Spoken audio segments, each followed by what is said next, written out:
Today is Monday, October 19th, 2020. Coming up on Roland Martin Unfiltered. Senator Kamala Harris back on the campaign trail in Orlando today. We'll show you a clip from her speech and talk with Tennessee State Senator about early voting. Florida is trying to push former felons off the voting rolls. We'll talk about it with Desmond Meade, president of the Florida Rights Restoration Coalition. And I'm rocking their Let My People Vote shirt today. In Michigan, a court overturned an extension that allowed absentee ballots to be received 2 weeks after Election Day. And in Kentucky, Attorney General Daniel Cameron is still trying to keep evidence sealed in the Breonna Taylor grand jury case. Eddie Glaude Jr. is here today to talk about his new book, Begin Again, James Baldwin's America and its urgent lessons for our own, plus new anti-Trump ads to show you, plus Patti Austin, Sheila E, Brenda Russell, and Terri Lyne Carrington are here to talk about Twist 2020, a new voter initiative. And also, the Alphas have put together a great new video about voting, targeting black men, put together by Benny Boone, the movie director. Y'all, it's time to bring the funk on Roland Martin Unfiltered. Let's go. He's got it. Whatever the miss, he's on it. Whatever it is, he's got the scoop, the fact, the find. And when it breaks, he's right on time and it's rolling. Best believe he's knowing. Putting it down from sports to news to politics. With entertainment just for kicks, he's rolling. It's on go, y'all. It's Roland Martin, yeah. Rolling with Roland now. He's funk, he's fresh, he's real, the best, you know he's Roland Martin now.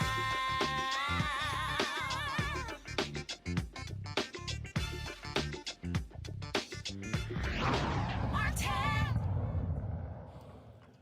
Vice Presidential candidate Senator Kamala Harris traveled to Orlando and Jacksonville, Florida today to campaign for the state's first day of in-person voting. It was her first public appearance since isolating after a passenger on a campaign flight and one of her campaign aides tested positive for coronavirus. She participated in an early voter launch drive-in rally in Orlando and also made an appearance in Jacksonville for a voter mobilization event. Here's her speaking in Orlando. Oh, look at what my eyes behold. Today, I had to come here on the kickoff of early voting in Florida because y'all are going to make it happen. You will make it happen. What you will do here in Florida, in Orlando, what you will do by early voting is you will be the first to put our country back on the right track. It is you. You will do that. He knew it was airborne. But what did he do? He kept that information to himself. I call it a cover-up. And now we look at where we are. And we are in the midst of 4 crises happening at the same time in the moment where we are also witnessing the greatest failure of any presidential administration in the history of America. There is so much on the ballot in 2020. Justice is on the ballot in 2020. Economic justice is on the ballot in 2020. Climate justice is on the ballot in 2020. Healthcare justice is on the ballot in 2020. Reproductive justice is on the ballot in 2020. Criminal justice reform is on the ballot in 2020. Climate reform is on the ballot in 2020. Everything is on the ballot in 2020. Joe Biden is on the ballot in 2020. We know we need a change, and a change is coming.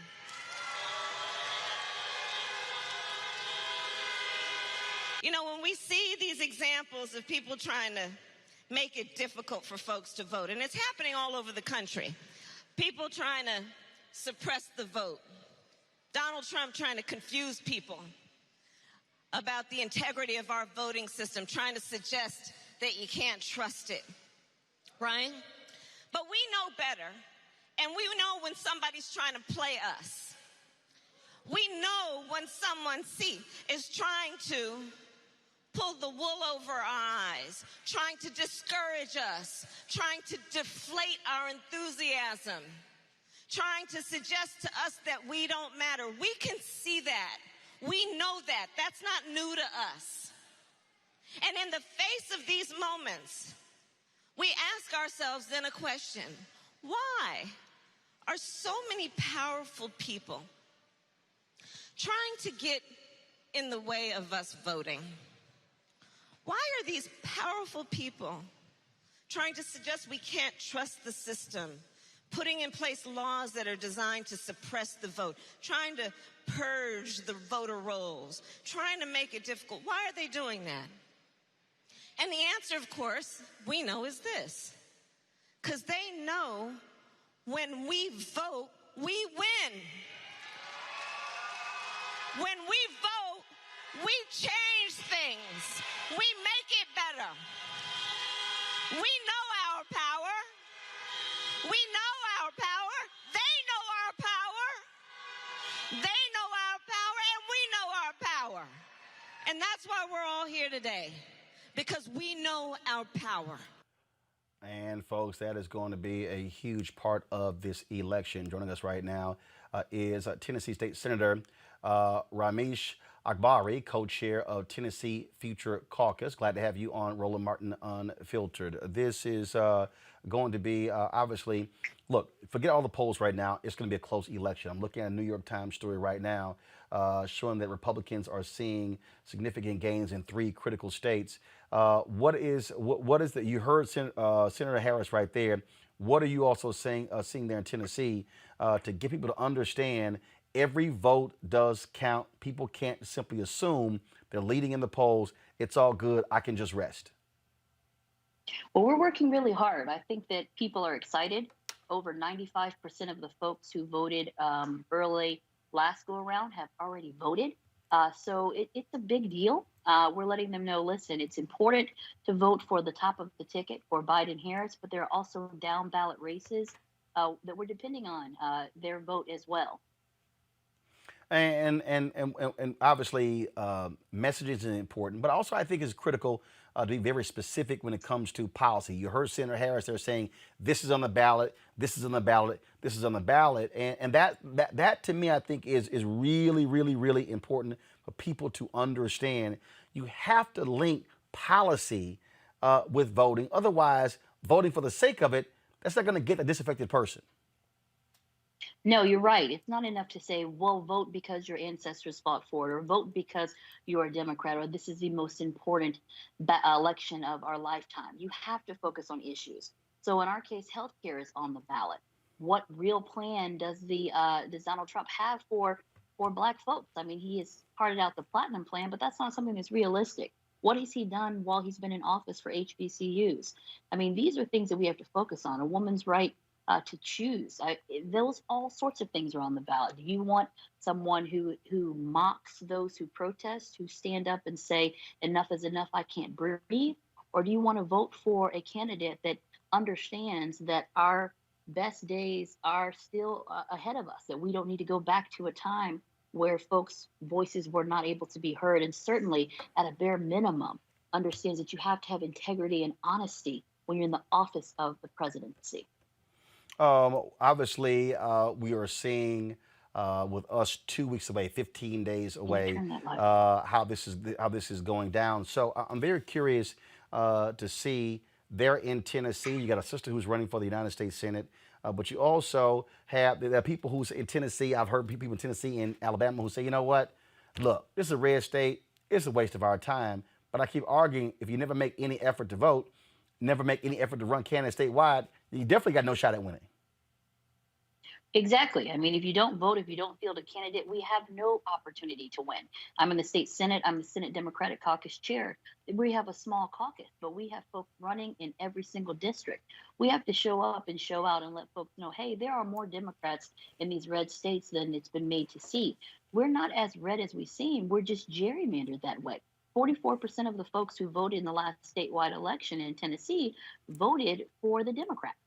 So our state house and state legislature is gerrymandered. But if you turn out and vote, look in Alabama with Doug Jones, it will make a difference. You just have to do it. And don't don't take your own vote for granted and your voice for granted because you think other folks do. Well, speaking of that, when you talk about Doug Jones, I mean, he was on my show on Friday, showed polling data with his race 48-47. Other people said, oh my God, he's automatically going to lose down 10, 12%. But again, he's running hard, exposing the weaknesses of Tommy Tuberville. That's what you are supposed to do.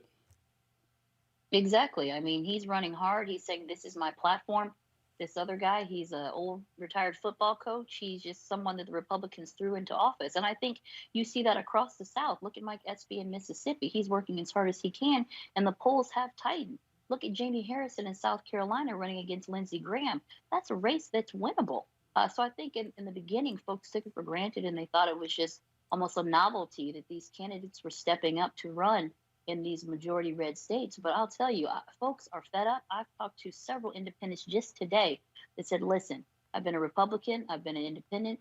I don't like what's going on this other side, and I'm going to vote for a Democrat. And I think it's anecdotal, but you hear that across the country and across the South. So I say run as hard as you can because you just don't know what's going to happen on November the 3rd. One of the things that maybe you could help me with this here, and I'm just totally confused by it. Donald Trump has consistently talked about what he's done for black people. He mentions First Step Act. He mentions these things. I don't understand why Democrats aren't embracing the First Step Act themselves. It passed by a Democratic House. It was strengthened by Democrats in the Senate. And it's as if, well, because he signed it, I don't want to campaign. I'm going, why are you giving this guy all of this runway on an issue that does not happen unless Democrats make it happen in the House? It makes no sense to me. I mean, that's true. I think part of the reason might be because the Democrats, we don't think that it went far enough.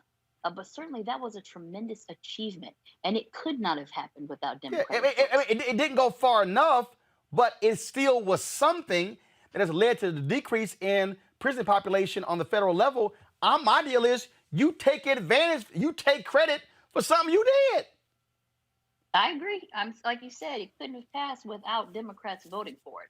So I agree wholeheartedly. And it's not embracing Donald Trump. It's embracing the concept of the legislation and the real impact that it's had on folks' lives. He's the one that's painting and parading it around as if it's something that he did.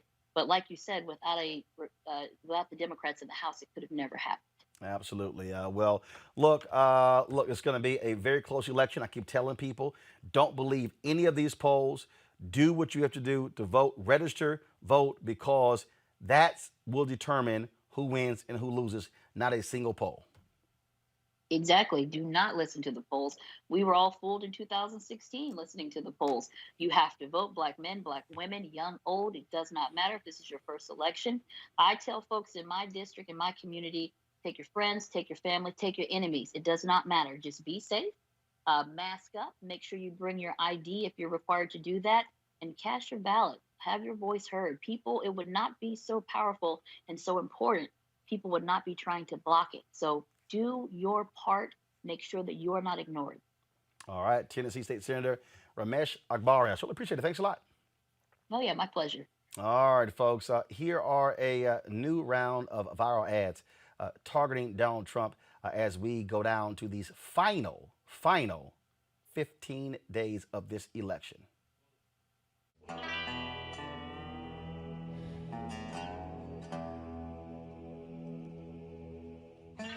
Órale. We are Latino men and women in business, and we're proud to be part of the greatest country on the earth, the United States of these Americas. We pay our taxes, vato. We serve our military, our familias, and our communities. We don't dodge trabajo duro.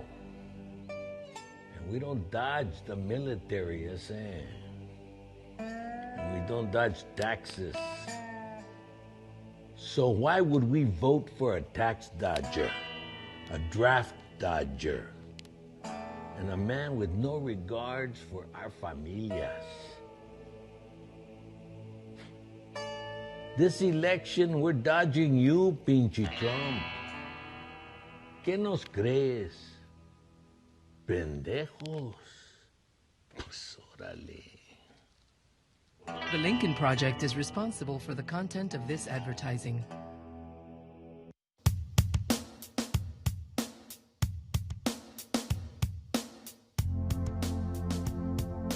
This is the most important and crucial period of your lives.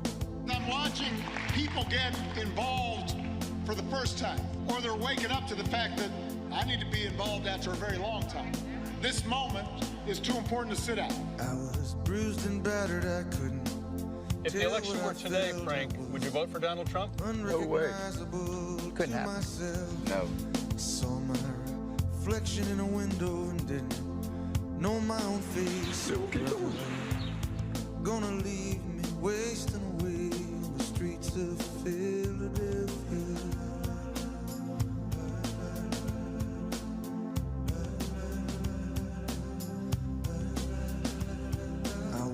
We cannot sustain this for another 4 years. Felt like stone, I heard voices of friends vanished and gone. At night I could hear the blood in my veins. The opioid crisis is unrelenting in Pennsylvania. On the streets of Philadelphia.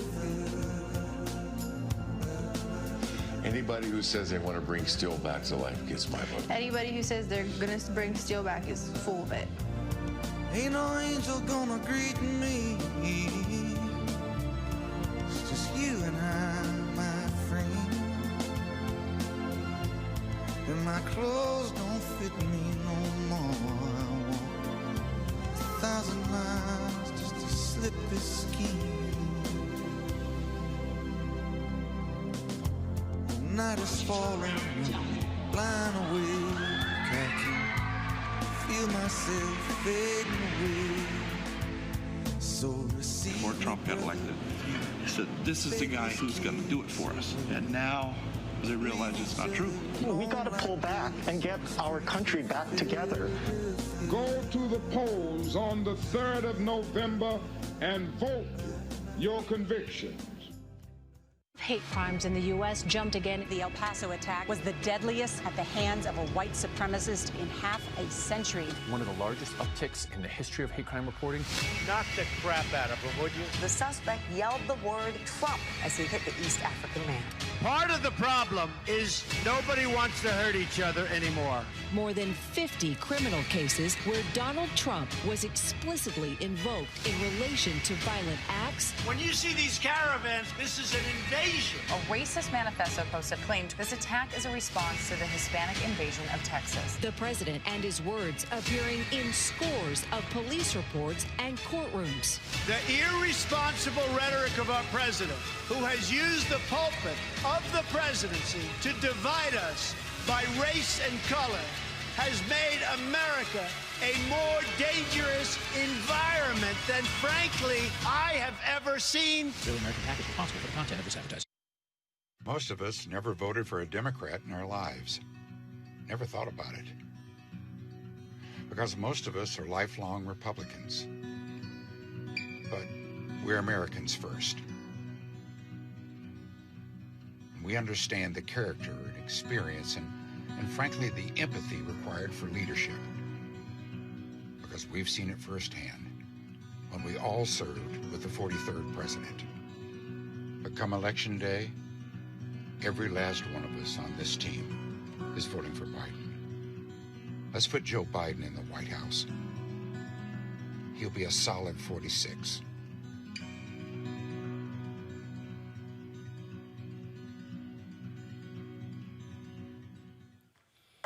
All right, folks. It's amazing how Donald Trump is pissed off just a wide swath of people in this country. You know what? I would say it's as shocking, but we also have to remember that, you know, I've always called him the marketer in chief versus the president, because his actions have been one of a phenomenal advertiser.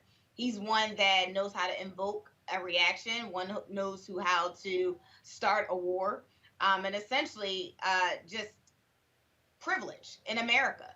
So I'm not actually surprised, but I am surprised that I probably, you know, those who have worked on campaigns for a long time allow someone like him to get into office. But I do believe that it unraveled a lot of things what was happening in this country. And it's, showing through his actions.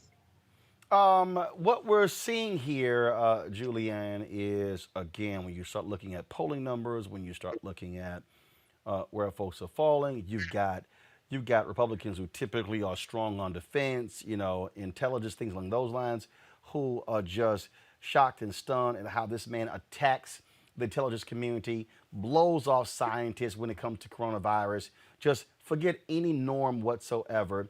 And we're seeing how this has been a motivating factor. People always said, oh no, hate is not a motivating factor when it comes to the ballot box.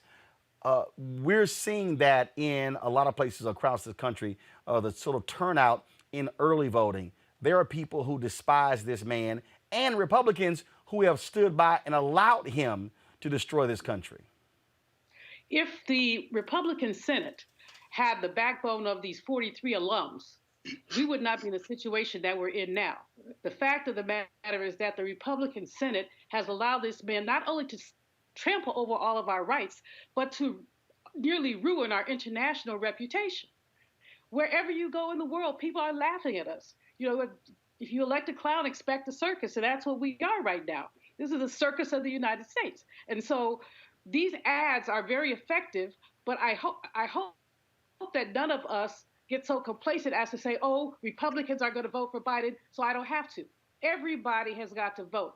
The real issue here is that we need everybody, all souls, as they say, to the polls. We need people to get out there. But, the ads against Trump, many of them very skillful, some astonishing, but they're reminding us that this man has been the divider in chief. Again, what we're seeing, Cleo, here, we're seeing a level of intensity we have not seen in quite some time. We're looking at places, Travis County, Texas, announced 97% of eligible residents there registered to vote. They've never had that high of a number. We are seeing the kinds of lines all over the country. We're seeing places have turnout they have not seen ever. Again, no one can't say whether that is for Trump, whether that is for Biden, but they are able to see, again, the level of intensity from particular areas when it comes to, in Harris County, for instance, 55% of all folks voting thus far are women. And when you look at polling data, Trump is doing much more poorly among women than he did in 2016. If you believe the polls. Like you said a moment ago, we can't really rely on those polls yet. But one thing you also said earlier, Roland, first of all, hello, how are you? It's good to see you. It's good to see you, Dr. Malvo. It's good to see all of you. It's going to be a tight race. And given how horrible reports are about Trump and how he actually can be, it's interesting and ironic that still it's likely going to be a tight race. Like I said on your show in 2019, and I saw a lot of this happening with Kamala Harris a moment ago when you showed that footage, beating up on Trump is not going to be enough. Talking about how bad Trump is will not be enough to sway people to be motivated to go and vote against him. The Democratic Party needs more policies. You raised a very good point earlier when you talked about the prison reform issue that Trump takes credit for. And you asked, well, why don't the Democratic Party step up and look at the fact that they were very much responsible for that?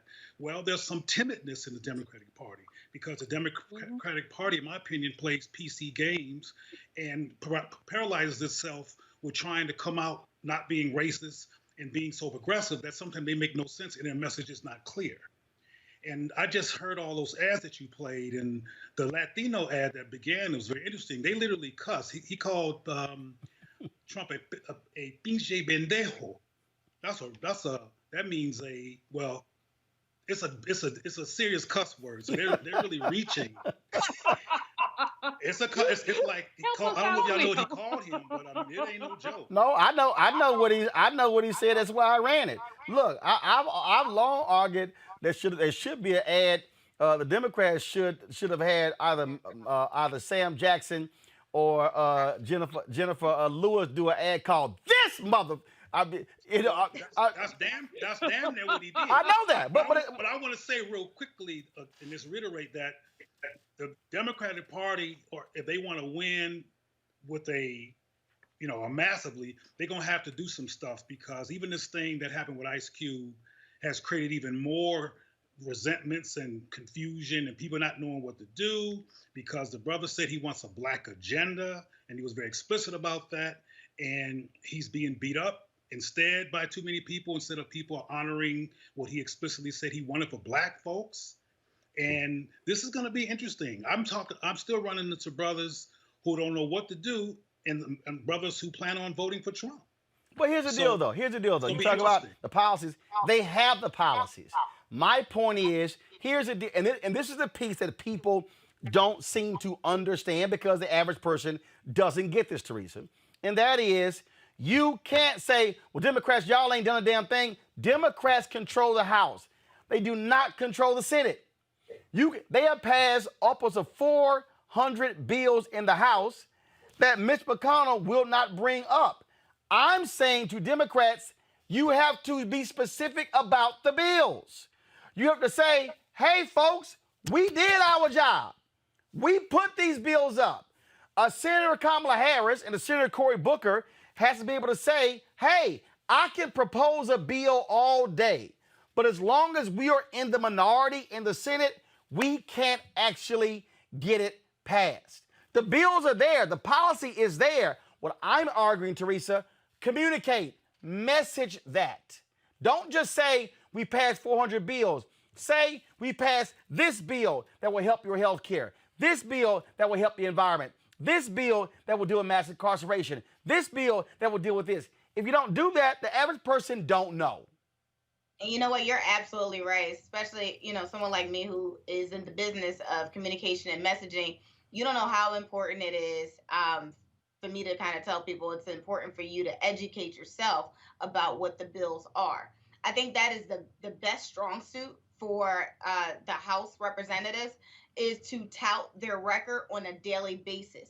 Not just one time when they pass it, not put out one press release, but continuous outpouring so people actually internalize what they've done. And then they wouldn't have so many issues when it's time for their own reelection. Understanding that they do control the House and not the Senate should also entice people that they need to flip more seats. And thus, it goes back into the education portion of how do we flip those seats? Who's vulnerable? Who's up for the next election? But the talking points would have already been in everyone's mindset of who's been doing the work and how it impacts their lives. So education, information is power, not just a one-time cycle, but during an entire year or even a season of, not waiting to the last minute of election season, but getting to the point early on when it's needed. Look, at the end of the day, you have to speak. Look, Julian, if somebody is criticizing you, then what you have to do is listen to what they're saying, and then you counter that argument. For instance, that was his video of this ignorant fool who is a MAGA supporter. And she was going off on black people and blasting them, saying, how dare y'all criticize Ice Cube? And then she starts talking about all this stuff that Trump has done. She was lying. She was absolutely lying. And so I called her out and I said, bring your ass to my show. I'm like, if you actually believe it, bring your ass to my show and we can talk about what you said.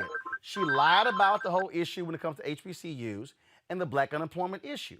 What I am saying, that's what Democrats have to do.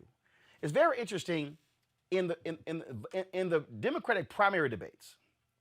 Joe Biden was very aggressive with the other candidates by saying, I did that, I did that, I did that, I did that. To me, on Thursday night, he must do the same thing.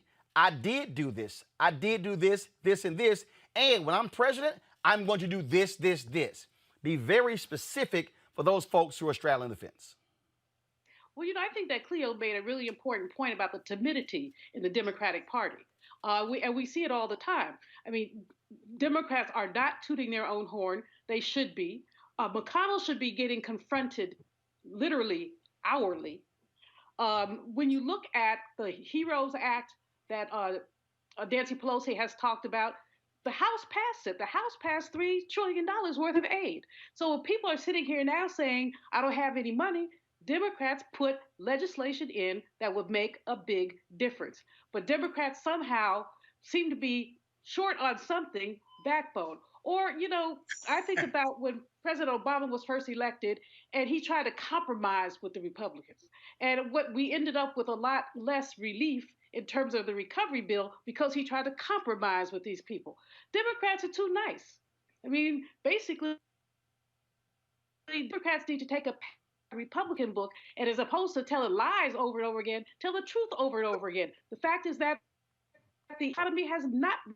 The fact is that the unemployment rate still is double digit for Black people. And you can go down the list and keep saying it. But we say it once and then we think, oh, well, I've already made that point. No, you haven't, because you have Black people. And I wish Cleo could help me out with why these brothers, these African-American men, want to vote for Trump. No, I'll tell you. I mean, I'll tell you why. Because actually, we've heard from them. And that is this here. Again, when we got to stop looking at the percentage of Black men in 2020, you got to go back 12 years. 2012, okay. 2012, Obama, Romney. There was a 9-point gap between Black men and Black women for Obama, Romney. Black men were saying then, you know what, that broad didn't do enough. The problem is it was just 9%. Most folks ignored them. I didn't. I said, y'all, that's a problem.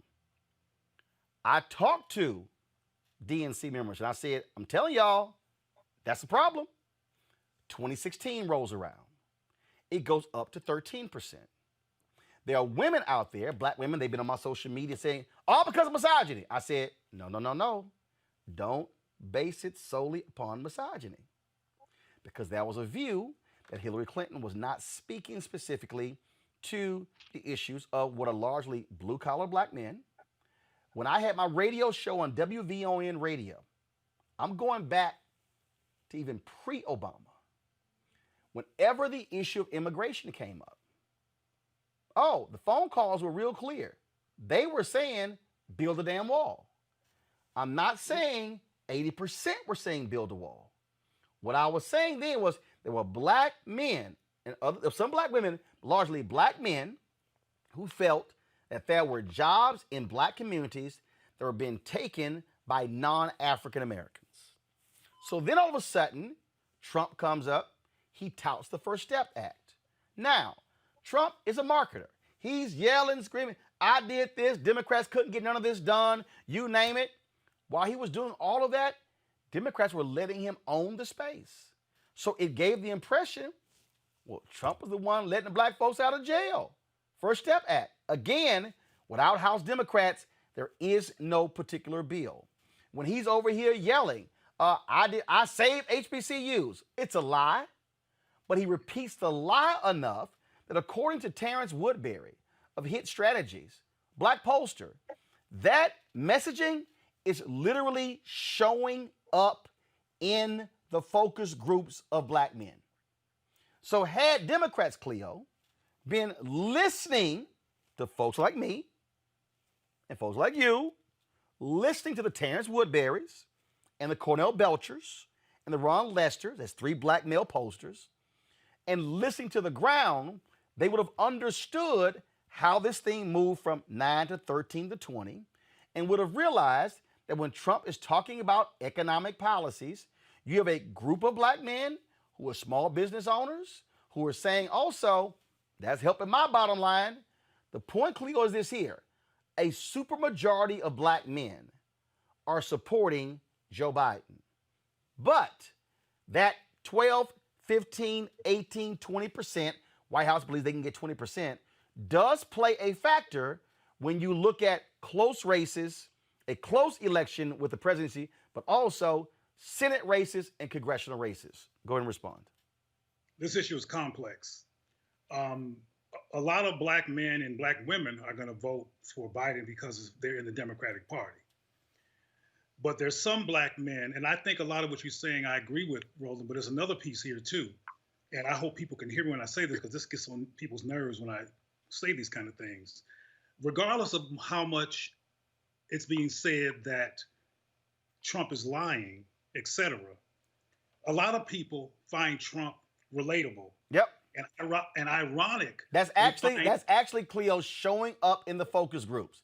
They actually say, I know he's full of shit, but he's strong, he's assertive, and I know where he's coming from. That's literally showing up in the focus groups. Go ahead. And I'm not in the focus groups, and I still know this because I talk to everybody all over the country, and I'm always in relationship and in conversations with black people, black men and women all the time. And we live in the residue of yesterday. And I say that because things that happened in the past, in the immediate past, impacts how people's current worldview. And Barack Obama, who people saw as a black man and who identified as a black man, what he did and didn't do is still in the psyche of black men, many who felt unseen and unprotected by him. Now, we can get into an argument about how ridiculous it might be for them to expect the president to protect them, but I'm trying to give us a contrast between Trump in terms of believability and relatability and Biden and the Democratic Party. Black men have been facing murder by police, have been facing disproportionate unemployment, have been living in the shadow of black women rocking and black women being politically powerful and being ignored. And even when the black man was president, they were ignored.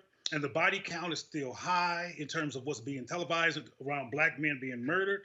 And this, as I said before, probably being redundant, there's a growing number of black people, particularly black men, because of the lack of attention that's been effective and relevant, who are leaving blackness alone and looking at power and trying to replicate power and get some power, even if it's the residual effect of power, because it's better than just being black in a society that doesn't seem to care about black men and doesn't seem to have a demonstrative articulation of even being concerned about black men. So, and getting back to the Trump factor one more time before I end. No, wait. Julian, wait. Cleo finished. I'm going to Cleo, go ahead.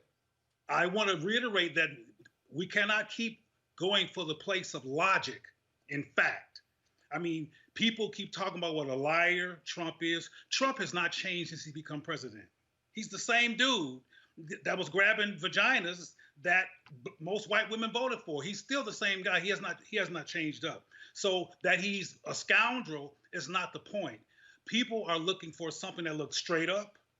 People are contrasting between who they think is phony and fake and who they think is real and relatable. Somebody said something the other day about Trump having COVID-19 and how he will look like a failure because he was not speaking in ways that made sense regarding protecting yourself, but that he had COVID-19 made him even more relatable to his base because he's a human being.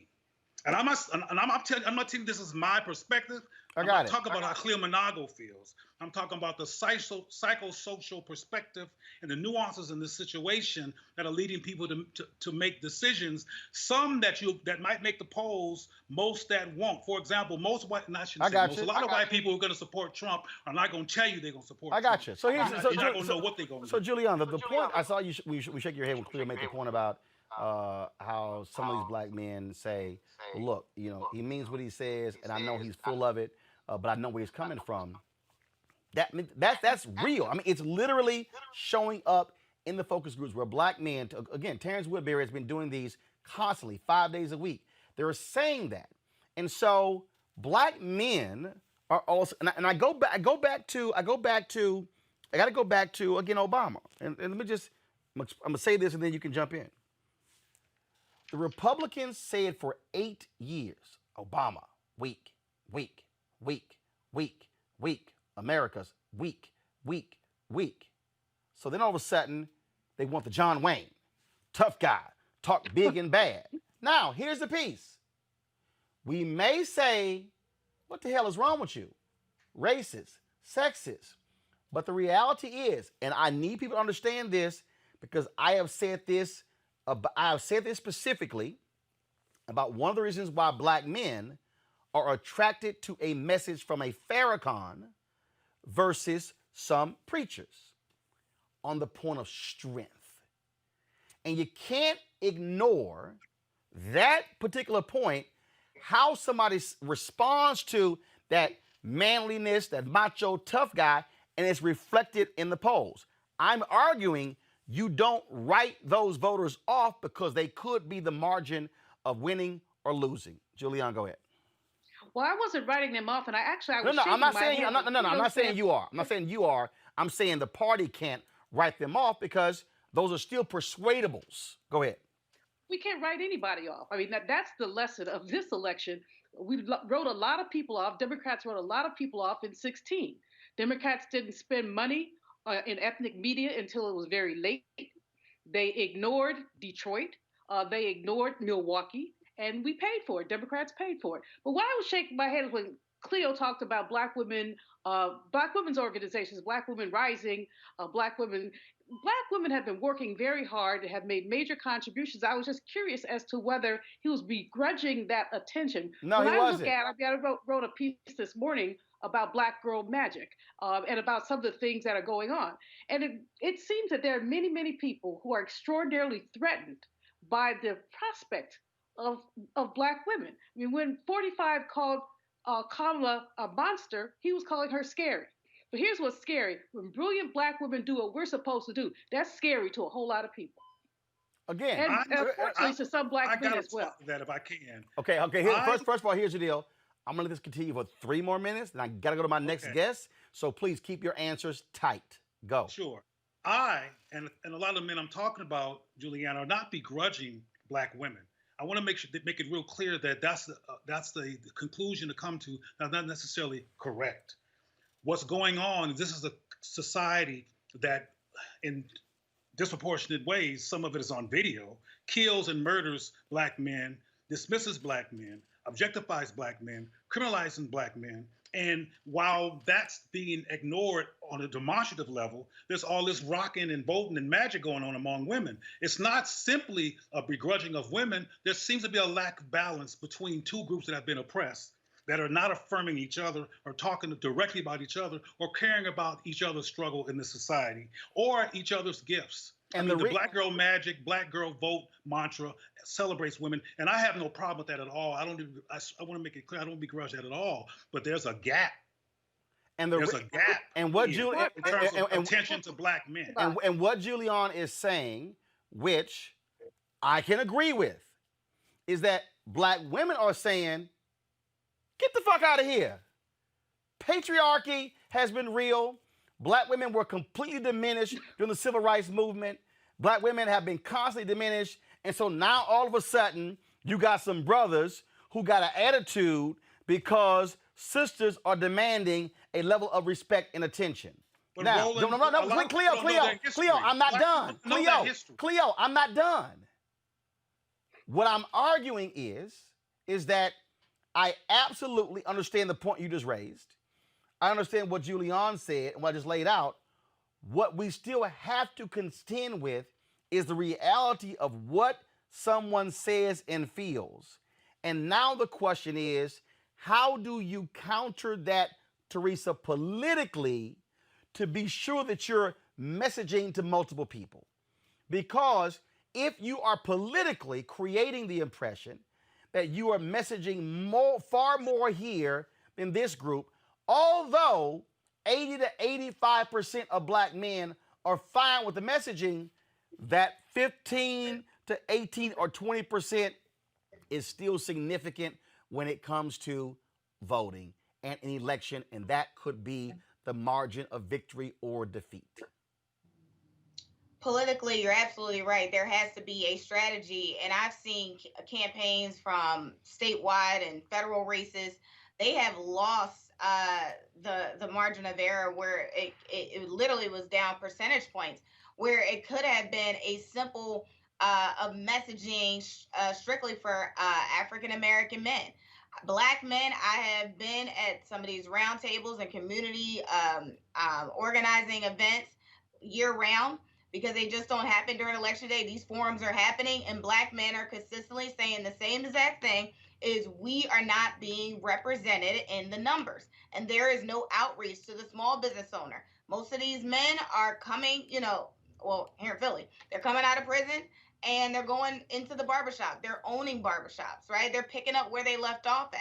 And for those entrepreneurs, they're like, listen, a candidate has never supported me. If anything, I've always been in the system. So what is that message, right? And for those who, think that Donald Trump is the only one pushing the First Step and everything else, there has been a loss of messaging on who actually, wrote the bill, who contributed to the bill, and then of course the passing of the bill. But there has been so much loss in translation that, not only black men, but, men of minority men feels like there is no effort to ensure they vote. I think, taking the vote for granted, like you said, Roland, when it came to the percentage points, politically puts elected officials in a bad space, and then they try to come back to them Right. in the last hour. And unfortunately, you might have lost it, but it has to be a year-round conversation with black men, entrepreneurs, especially with their families, and how they can produce more jobs and wealth inside of the home. Julian, go ahead. Final comment before I go to my next guest. We do have to, black men and women have been ignored. Everything that Cleo listed about what had happened to black men has happened to black women too. Black women get killed on the street. Yep. Black women have been disrespected. A little black girl was pulled by her braids. She was defeminized and dehumanized. So I'm not saying nothing has happened to black men, but I think black men and women have to understand that this is a struggle that we've both been fighting in. Got it. Folks, Florida, one of the issues when we talk about what's going on there, removing felons from the rolls. Florida, they're trying to push former felons off the voter rolls if they have outstanding court debts. In a surprise late-hour move that comes after more than 2 million people have already voted, Florida, a presidential battleground state, is trying to all of a sudden now make this move. Desmond Meade, he is the president of the Florida Rights Restoration Coalition. They, of course, led the effort for Amendment 4 to restore the voting rights to upwards of 1.4 million incarcerated people. Desmond, there's nothing that surprises me with Florida Republicans. I remember when y'all were on the show after the victory in Amendment 4, and I said, I don't trust them Florida Republicans, and they have proven me right every single time. So explain what the hell they're trying to do now. Remove folks who've already possibly voted? Yeah, Roland, I can't even defend them right now. At the end of the day, what they're trying to do is actually illegal. In Florida, you cannot remove somebody less than 30 days out from an election. And for them to even attempt to do so is a blatant violation of the law. But we know that there are folks that are desperate. There are folks that are trying to intimidate folks and discourage people from voting, especially in the African-American community. But our message to them is, we won't recognize what they're trying to do, but we're letting them know that we don't scare easy, and we're not going to be easily intimidated.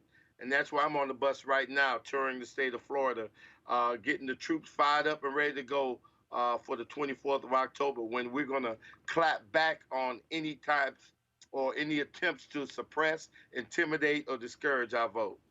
I'll be with y'all on Friday and Saturday. Of course, the rally taking place in Orlando, some 24 events y'all are having across the state. But again, I'm reiterating, this is what I keep trying to explain to people, that it is Republican Party policy to focus on voter suppression. After Amendment 4 passed, was it nearly 100,000 former felons who registered to vote?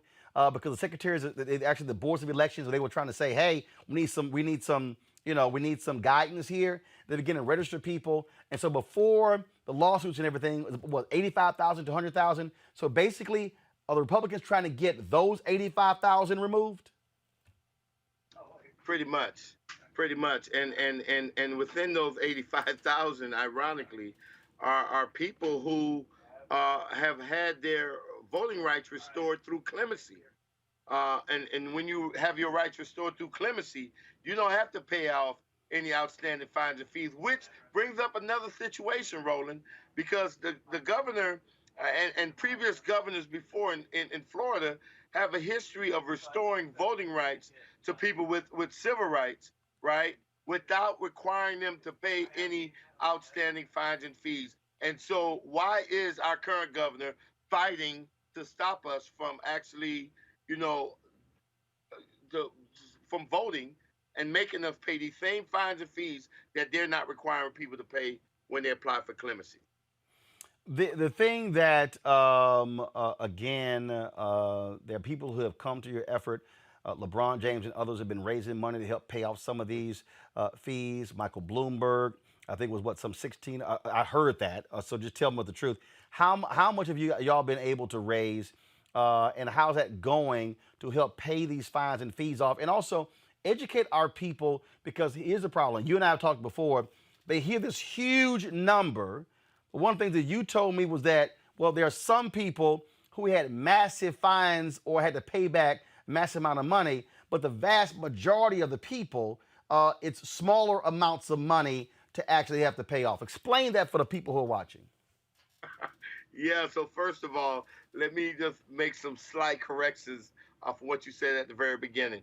Man, when the 11th Circuit decided that they wanted to reverse the lower court's ruling, because remember, Roland, we won that lawsuit in the Northern District of Florida, and the judge was like, man, listen, a lot of this stuff is nothing but a poll tax and therefore unconstitutional. And even the stuff that may be legit, a person being poor should never be a barrier to them being able to vote. And when the 11th Circuit sought to reverse that, man, we had over 88,000 people throughout the country, from celebrities like Michael Jordan and LeBron James and Ariana Grande to corporations like Levi's and Viacom and so many more, and thousands upon thousands of people who just flooded money into the organization, an average donation of over $300. And we raised over $25 million in a matter of a couple of months. And we were able to pay that money out and to remove those legal financial obligations from at least 40,000 individuals in the state of Florida. And so, you know, we're like encouraged that people were able to just come together, people from all walks of life, to support democracy, because nobody, no American citizen should be forced to choose between putting food on their table or voting, or rather paying rent or their mortgage or voting. And so folks around the country stood up and said democracy would not be held hostage in Florida. And they're still donating, and we're still paying off fines and fees to clear a pathway for people that if they want to be able to register to vote, them being poor would not be a barrier to them. You shook your head at the Michael Bloomberg. That money's not going to y'all. What's the deal with that? Let me tell you, that's why I shook my head, because, you know, number one, I can tell you right now that we have not received one penny from Michael Bloomberg. And to be totally honest with you, here's the deal, right? The focus, and you know, Roland, me and you go at it back and forth, that, you know, you talk about those doggone Republicans doing their dirty deeds, and I can't deny it, but I know that my focus and the focus of FRRC is to let all of the politicos get in that partisan stuff and let all the legal folks get into litigation, and we're going to maintain focus on the people. That we know that what's lost in all of this are the lives of real people, and that's what we're pushing. And unfortunately, that Michael Bloomberg announcement created a cloud over work that we've been doing for over a year, Roland. And it goes to show how politics, especially when people engage in partisan politics, that real people suffer, right? Because we've been doing this work for over a year, never any problems. The minute this announcement was made, all of a sudden it became politicized, and there's this cloud that's hanging over everything that we're doing. But we're moving forward because we didn't even receive a penny from Michael Bloomberg. The money that we got was from patriots across the country that wanted to free democracy here in Florida. I want to ask you this question here. You may have heard the conversation we had before. There's been a lot of conversation about that in terms of Democrats needing to appeal more to black men. How the Trump campaign, they believe, that they told me this in 2018, that they believe they can get upwards of 20% black men. What are you hearing? And granted, you're a nonpartisan group, but what are you hearing? And what should the Dems be saying to these brothers? Because these are the folks who you're talking to. I mean, listen, at the end of the day, let's keep it real. We have suffered under both regimes, right? And I think that, you know, the Dems or anybody should be doing exactly what is required of people like me that have previous felony convictions. Because once we're convicted, right, when we try to move on with our lives, the whole world wants us to first of all do what? Say that we're sorry for the crimes that we did, right? And we promise to be better or to do better in our lives. And I think that that's something that we don't hear from people. It happened in 2016 with Hillary Clinton, that people are not addressing the people who they have impacted most by their policies. You've seen it even with Mike Bloomberg. At the end of the day, people that have supported or created policies that have caused trauma to the African-American community, they think that they can just give a donation to the NAACP and all of their sins are forgiven. And that's the wrong answer. Not in this day and age, that they have to have direct communication with the people who they've caused the most harm, right? And they have to apologize for that. And they have to show some type of remorse, right? But at the end of the day, Roland, when I look at Florida, what I see more than anything, the biggest winners are going to be people with previous felony convictions. You know, I'm telling my folks that, listen, when we go to the polls, right, there's a lot behind that. That when you go to the polls, you don't go for any one man. What you go for is yourself, because it's only when we show up, right, that people will listen. If we stay at home and don't come to the polls, then politicians are not going to care what's happening in our community. They're not going to care too much about what's going on. But when we show them that we're able to show up and show up in great numbers, right, they have no choice but to listen to us. And we've seen that play out just a few months ago during the Super Bowl, when the one advertisement that Trump had, right, he could have picked immigration, he could have picked the economy, he could have picked all kinds of things, but he chose criminal justice, because even he is smart enough to know that the sleeping giant is awakening, and that returning citizens, not only in the state of Florida, but across this country, are rising up, right? And Amendment 4 has been a great stimulator, a great catalyst in creating this movement. And I'm going to tell you right now, we have enough returning citizens that's on the roster right now to make a distinctive impact on the outcome of this presidential election. So both sides have to pay attention, and both sides need to speak to the needs that impact, or the issues that impact, the African-American men, the African-American community, and returning citizens. So I just want to be clear before I press send on this tweet. You just said it. So when the announcement was made last month that billionaire Michael Bloomberg was going to give $16 million to pay off to a fund to pay off the fines and fees of individuals who were formerly incarcerated, that was supposed to be, I'm looking at an NPR story, that was supposed to be with your organization. You're saying y'all have not received any of that money from Mike Bloomberg. To date, we have not received any donation from Michael Bloomberg. Have they contacted y'all? Have y'all heard from him or his office? Well, listen, let me tell you. I just want to be clear.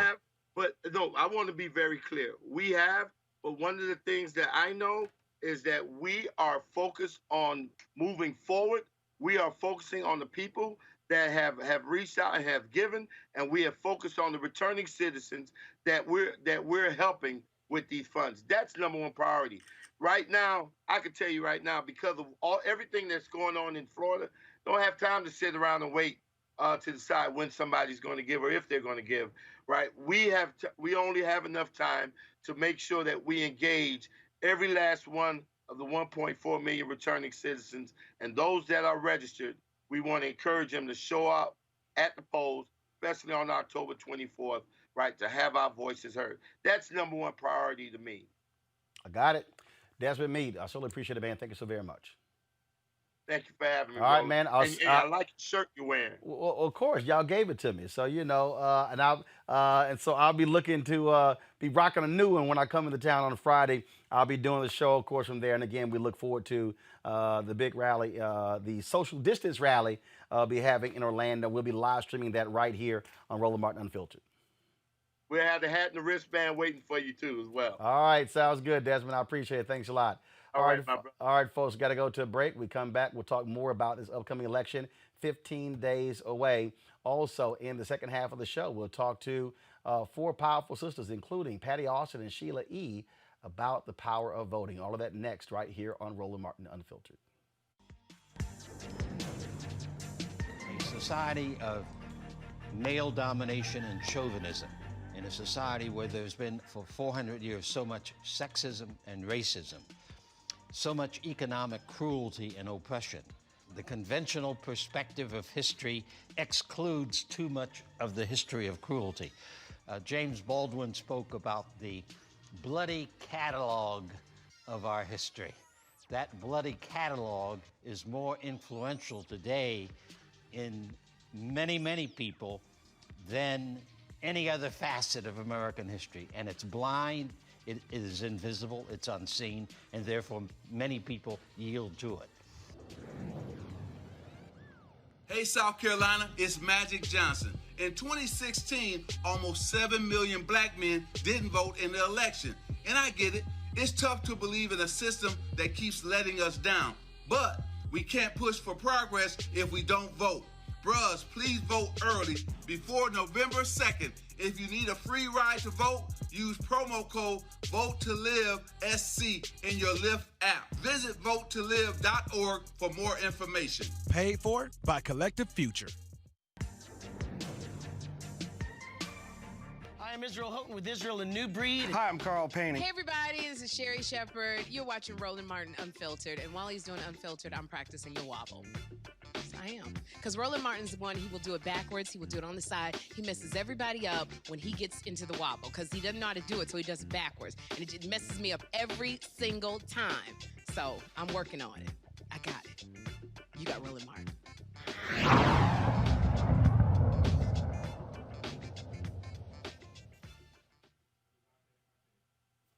Under the sound of my voice, to go to the polls on the 3rd of November and vote your conviction. Suffice it to say that we stand in one of the most momentous periods of human history. And in these days of emotional tension, when the problems of the world are gigantic in extent and chaotic in detail, all men of goodwill must make the right decisions. Whether America will take the high road of justice and peace, compassion for the poor and underprivileged, or whether this nation will tread the low road of man's inhumanity to man, of injustice, of short-sightedness.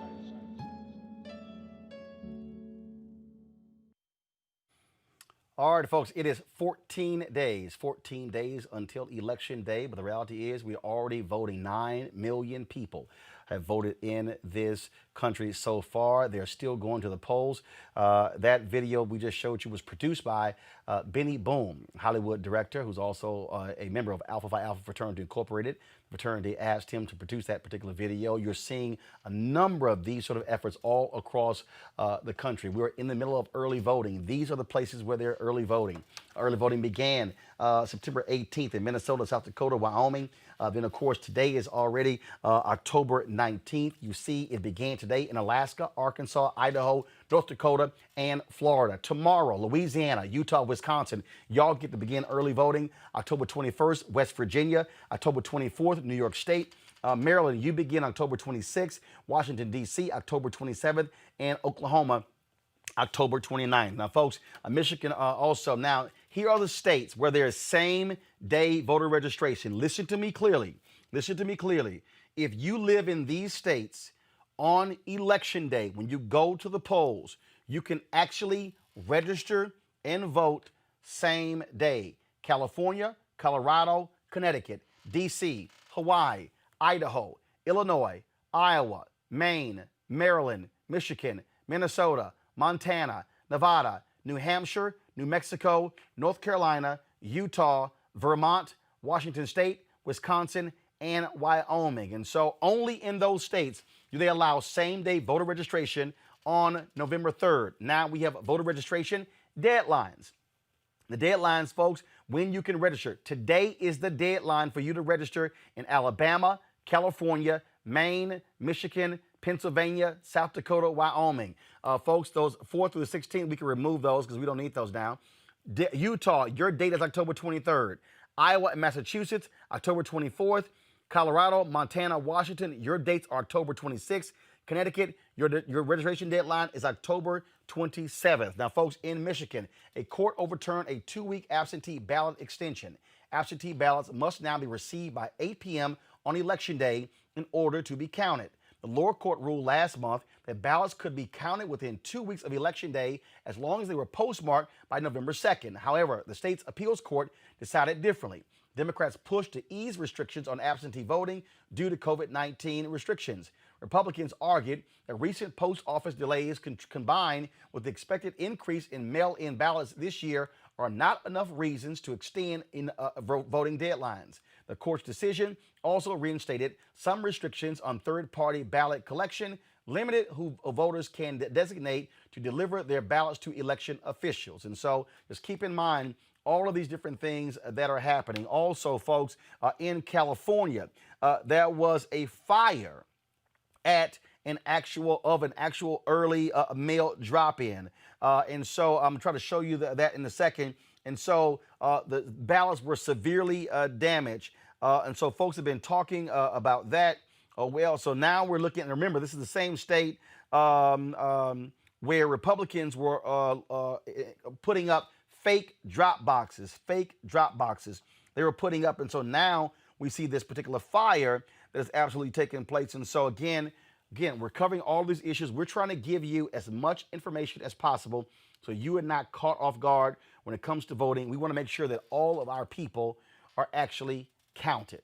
Now, folks, during this election season, you have seen a number of video clips and also memes and quotes of James Baldwin, someone who was very vocal about fighting for freedom for black folks in this country. In his latest New York Times bestseller, Begin Again, James Baldwin's America and Its Urgent Lessons for Our Own, Princeton professor of African American Studies and MSNBC contributor Eddie Glaude Jr. looks at James Baldwin's life and work and relates it to the world we're living in right now. Eddie Glaude Jr., glad to have you on the show. Eddie, when we think about what Baldwin said, I often say when you look at King's book, Chaos or Community, where do we go from here, Chaos or Community, that you literally, if you just listen to what he says and writes and what King writes, you swear they're talking about 2020 and not 1965, 67, or 68. Absolutely. Particularly Baldwin responding to the country's betrayal. You know, when we talk about 63 and 64 and 65, March on Washington, Civil Rights Act, Voting Rights Act. But, 68, as you know, Roland, this is the election of Richard Nixon. By 72, re-election. What do you get? You get the hard hat rebellion. You get the so-called forgotten American, the silent majority. You get the debates around school busing, the violence in Boston and the like. So Jimmy lives long enough to see the country turn its back. And in some ways, Roland, after the assassination of Dr. King in April of 68, he collapses. He tries to commit suicide in 1969. So he has to try to figure out how to pick up the pieces. And this is why, 1972 in his important book, No Name in the Street, is so important to me, because it's a book that's really centered around trauma, wound, and trying to answer the question, now, how do we pick up the pieces and roll this damn boulder up the hill again? We are engaged in a very vigorous battle here. We are seeing the results. I used the hashtag we tried to tell you in terms of what Donald Trump was going to be. I have seen a lot of the social media posts where folks have been blasting you, saying, look, you argued in 2016, you were on my TV One show, News One Now, for folks to leave the top of the ballot empty because with Hillary Clinton and Donald Trump. And I've seen you respond to folks. So talk about that. Talk about what you wrote in your book in 2016 and what you're writing in your book now. And do you still believe that was a smart analysis in 2016, or was there a mistake because of what we now see? Right. So what I wrote in 2016 in Democracy in Black was, look, the Democratic Party every 2-4 years, they come to us. They don't really present a detailed platform, at least in my view, and they kind of take us for granted, and they try to herd us to the polls like cattle chewing cud. And I was saying I thought we had an opportunity. I thought we had a window coming out of the Obama administration and the Republican Party nominating someone who was obviously not qualified. I thought we had a window to push the party left. So I said, look, if the Democratic Party doesn't come come correctly, we should blank out, leave the presidential ballot blank, and vote down ballot. Once they nominated Donald Trump and I began to see what they were doing, I co-authored a piece with the political theorist or political scientist Fred Harris out of Columbia in Time magazine saying, look, if you're in a battleground state, vote for Hillary Clinton. But if you're not, you can vote your conscience. And this is what this might look like come the convention time. Now, look, I did a couple of things wrong there. I overestimated white folks. That's the first thing. I never thought white folks would elect someone who was so clearly incompetent. Really? In this moment. That was a gross error. I overestimate them. Because Eddie, here's the deal, though. I mean, look, you take history. In all of American history, white success has always been followed by white backlash. I mean, we can go Reconstruction. We can go 92 years of Jim Crow. We can go. I mean, at each step, black success economically, lynching. We can talk about again what takes place. We can go 13 years of civil rights, black freedom movement. Then we go through desegregation, white backlash, black mayors in 1970s. All of a sudden, success. Boom, Reagan 1980, white backlash. Again, Obama gets elected. 8 years, black president, boom, white backlash. I mean, that's been the history of black folks in America. Right. So I mean, I understood that, right? I understood that very clearly. What I was thinking, though, is that here's the Republican Party nominating someone. So I think the backlash was already, well, I don't like to use the language backlash. White supremacy was already rearing its head aggressively before they nominated Donald Trump. We got the vitriol of the Tea Party. We got voter ID laws and voter suppression running rampant throughout the country. We know this, right? But when they nominated someone, a reality television show, a TV actor, when they nominated someone so grossly unqualified, someone who was clearly unprepared, and in some ways, Roland, not in some ways, was too stupid to be the president of the United States, I thought we had an opening. So in Begin Again, what I do is I write I basically said I made a mistake. I made an egregious error. I should have known better. I should have known better on a number of different levels. But the main thing is Baldwin confronted something similar that I was confronting when Clinton was running in 2016. Baldwin, remember, most people think of Jimmy Carter as this extraordinary president for black folk. But in the 1979 campaign and 1980 election, black folk were lukewarm about Carter. He had basically turned his back on us. Some black leaders actually said he had become he had betrayed black people with his policies of austerity that impacted black communities, particularly in cities. And so what you saw was a depressed voter turnout. And in some ways, the fact that black folk didn't turn out led to Ronald Reagan being elected. But Baldwin writes a piece where he says, sometimes you don't have anybody to vote for. Sometimes you're only voting to buy yourself some time. And in Begin Again, I said I should have known, given that I'm a lifelong reader of Baldwin, I should have known that lesson. And I made a mistake, and I admit it. One of my panel, I want y'all to get ready to ask questions of Eddie Glaude. Eddie, and folks, again, put the book up again. We're talking about Eddie Glaude's a new book, New York Times bestseller, book that brings James Baldwin in real life. Begin Again, James Baldwin's America and its urgent lessons for our own. One of the things that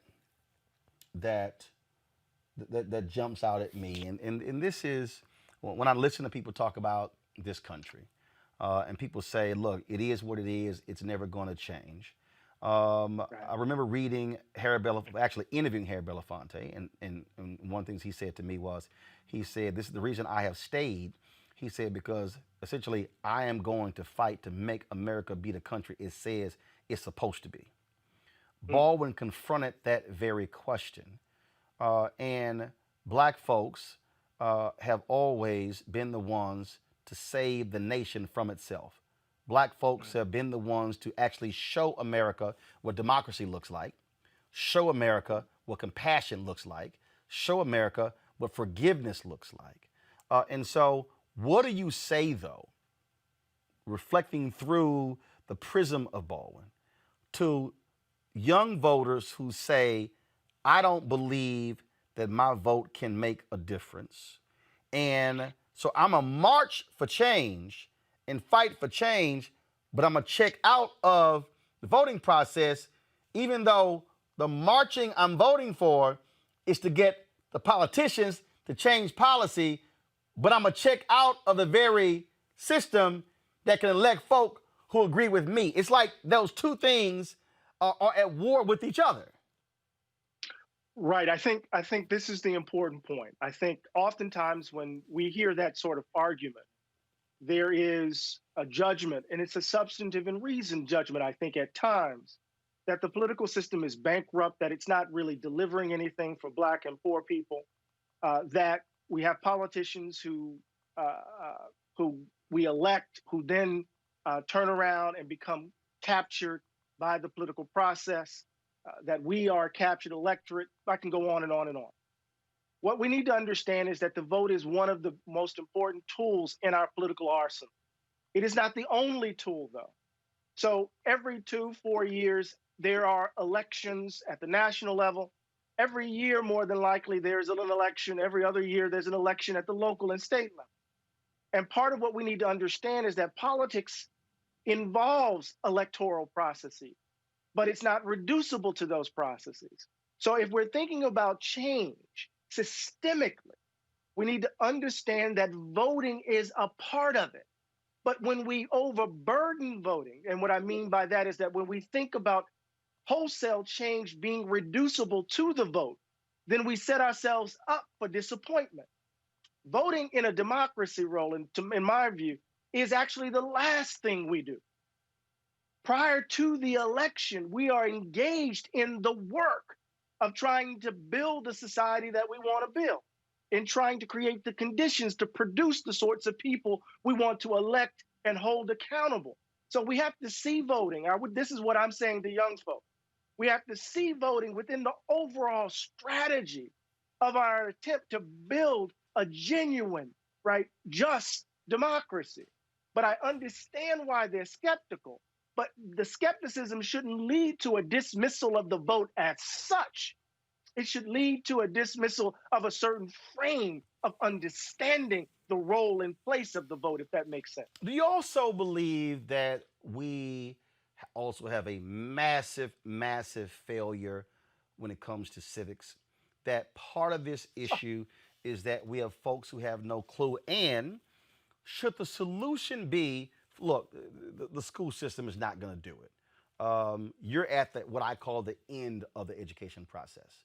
You have your primary, your secondary, elementary school, middle school, high school, then you have college. And so should Black communities, Black churches, Black organizations be leading massive civic engagement workshops and discussions? And two, and it's no disrespect to MSNBC or CNN or Fox News or ABC, NBC, CBS, but they're not going to do it. I'm just being honest.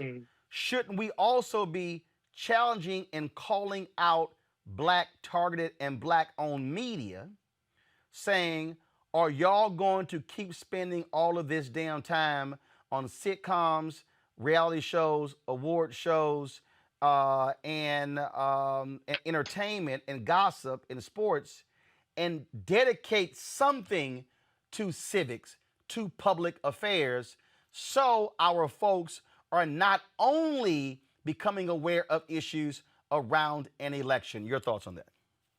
Yes, yes, yes, yes, yes, yes, and yes, and yes, and yes. I mean, I can only say yes so many times, right? So I think, whether it's Nkrumah's conscientization, whether it's political education or the like, it is certainly the case that, we need to understand more fully, I think, the complexities and nuances of the political process, of the pursuit of power in the name of justice, of, in some ways, the power of everyday ordinary people. And the example I have in my head, of course, is the Student Nonviolent Coordinating Committee and what they did at their height and how they entered into spaces, sharecroppers in Mississippi and the like, and created the conditions under which they could become the leaders that they were looking for, as Ms. Baker would put it, right? How they would then run for office, but understood that running for office can present the danger of demobilizing grassroots efforts. But all of this was bound up, rather, in an idea of the power of everyday ordinary people. Freedom schools, in another instance, right? I think this is really important, Roland, because you hit it right on the head.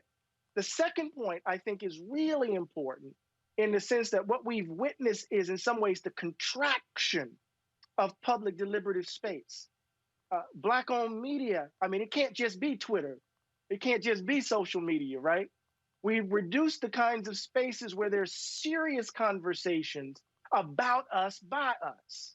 And I think it's really important for us to continue to bring pressure to bear to create spaces for your show and others that are dedicated, not just simply to entertainment and the entertainment industry or sport, but really thinking seriously about the conditions, material and otherwise, of Black communities in a moment where we face extraordinary danger that's not just reducible to Donald Trump.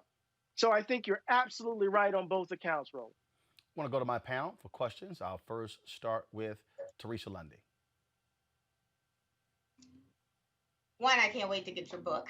I've been excited about this conversation. So as a millennial, I'm always curious about what we can do to further the dialogue and civic engagement, and also imploring that our fellow friends and neighbors are also aware of how important our voice is, but more so important of our history. Yeah. Well, thank you, Sister Teresa, for that. Look, millennials combined with Gen Zers and Gen Xers and Gen Yers, you guys actually outnumber baby boomers in terms of the impact on the body politic. I think it's well past time for this cohort to begin to influence and impact the direction of the country. I think there's a general consensus among your generation and younger that the country is broken. And you're reaching for languages, vocabularies, ways of thinking that offer a different direction for how we might imagine being together as a country. Jimmy insisted that we work for a new Jerusalem.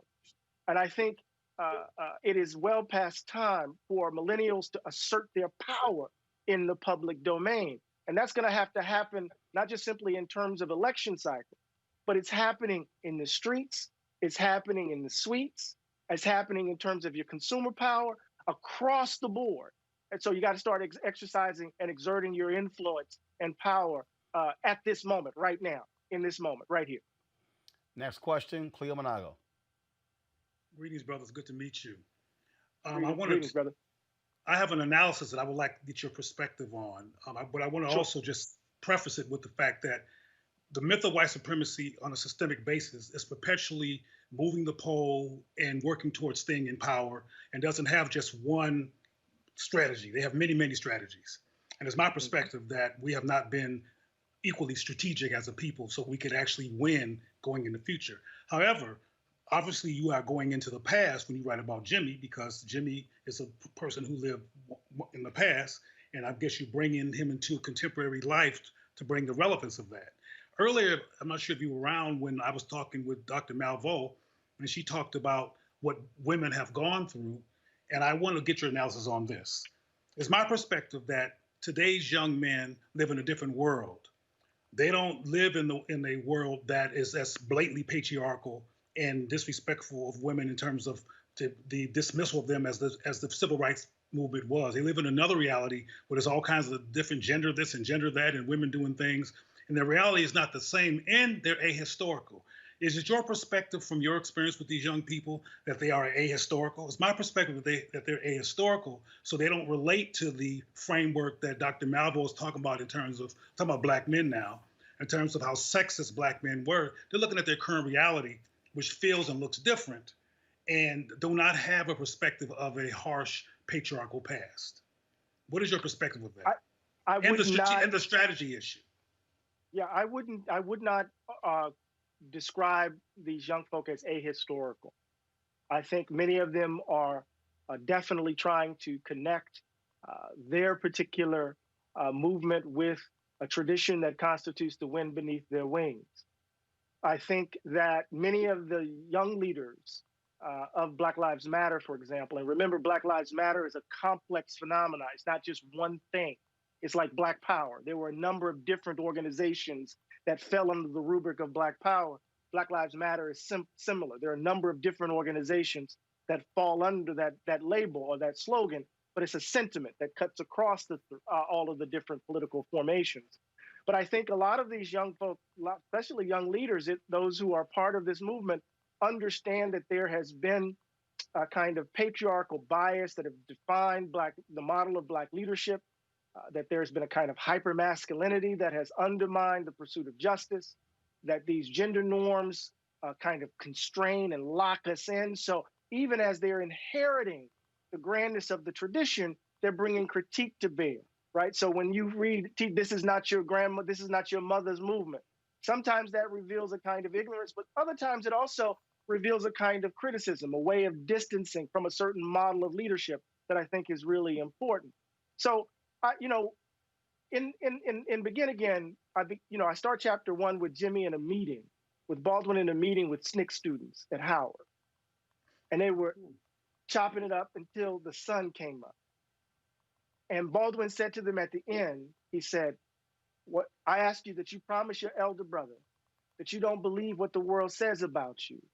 And I promise you that I will never betray you." And when Kwame Ture, Stokely Carmichael, wrote his autobiography with Michael Thelwell, he said, Baldwin never betrayed them. My relationship to the young organizers and activists is that we need to support, we need to offer our encouragement, we need to be in solidarity with them, and create the conditions under which, or help create the conditions under which, together with them, we can bring about a more just world.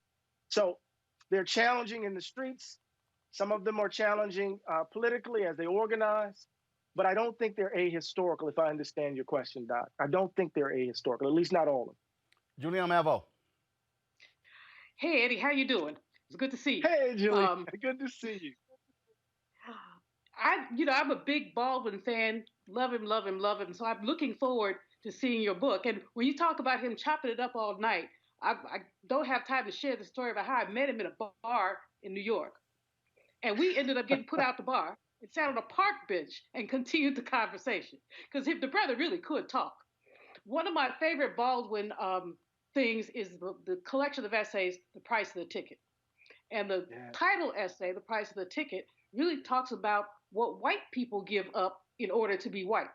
In other words, that they give up their nationality, they give up, in order to be white, they have to shrug off their Irishness or their Italianness or all of those things. And I think that he had a profound understanding of whiteness in a way that many African-American people and scholars do not. And in that understanding of whiteness, I think that perhaps where some of his despair actually came from. Now, he wasn't consistently despair, but you get some despairing moments in some of his essays. So my question to you, in terms of that particular essay and others, which would your top 3 Baldwin essays be that you would suggest every young person and not so young person read? Wow, that's a hard one. But let me just say this, Julian, you're absolutely right, Dr. Malvo, right? So at the heart of Baldwin's corpus is what I call this revolutionary inversion. And that is, he's going to insist that the problem ain't us. the problem ain't black people, right? To put it in my Mississippi way, right? And that is to say, he says, I never thought of myself as the N-word. You called me the N-word. And the question you need to figure out is, why did you need the N-word in the first place? Come on. So then he says, I'm going to give the N-word back to you. And then ask the question, who's really the N-word, baby? Right? So Baldwin flips it. That's really key. So the problem ain't us. It's this conception of whiteness that's rooted in this belief that because one is white, one ought to be valued more than others. And until we uproot that, we're going to find ourselves on this racial hamster wheel over and over and over again. So the two or three essays that I would suggest, of course, Fire Next Time is really important. White Man's Guilt, 1965 Ebony piece, is critical for his understanding of history. But let's just put Fire Next Time aside. So I would go White Man's Guilt. As Much Truth as One Could Bear is a wonderful essay written in 62.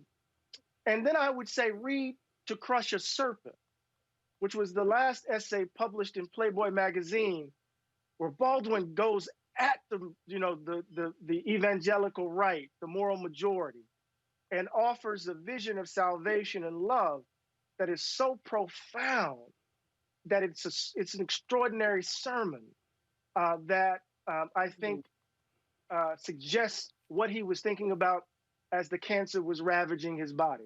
So I would say, again, As Much Truth as One Could Bear, White Man's Guilt, and To Crush a Serpent. But ask me tomorrow, I might give you three different I can't read your book. Eddie, last question for you. Sure. And that is, I want to get your perspective on, everybody's been weighing in on my interview with Ice Cube, talking about his contract with Black America, having a conversation with the Trump folks as well. Want to get your thoughts on that. And there are those who say we should not be criticizing him. There are others who say he was wrong as well. I'm of the opinion, first of all, no one is beyond criticism. I've gotten criticized from different people as well. The moment you choose to step into the political arena, you're going to make yourself susceptible to criticism. Just your thoughts on what you've heard and all these different things around that issue. Roland, at the heart of it is a problematic conception of leadership. Du Bois worried about it in Souls of Black Folk. He says when leadership is chosen from outside of our community, right, it undermines the very democratic process. He was referring to Booker T. Washington in that extraordinary essay of Mr. Booker T. Washington and others. And so part of what we need to kind of interrogate here, whether you agree with Ice Cube or not, is what is his conception of Black leadership? How is he thinking about his relationship to everyday ordinary folk? What authorizes his voice? Who gives him the power to speak on behalf of X, Y, and Z?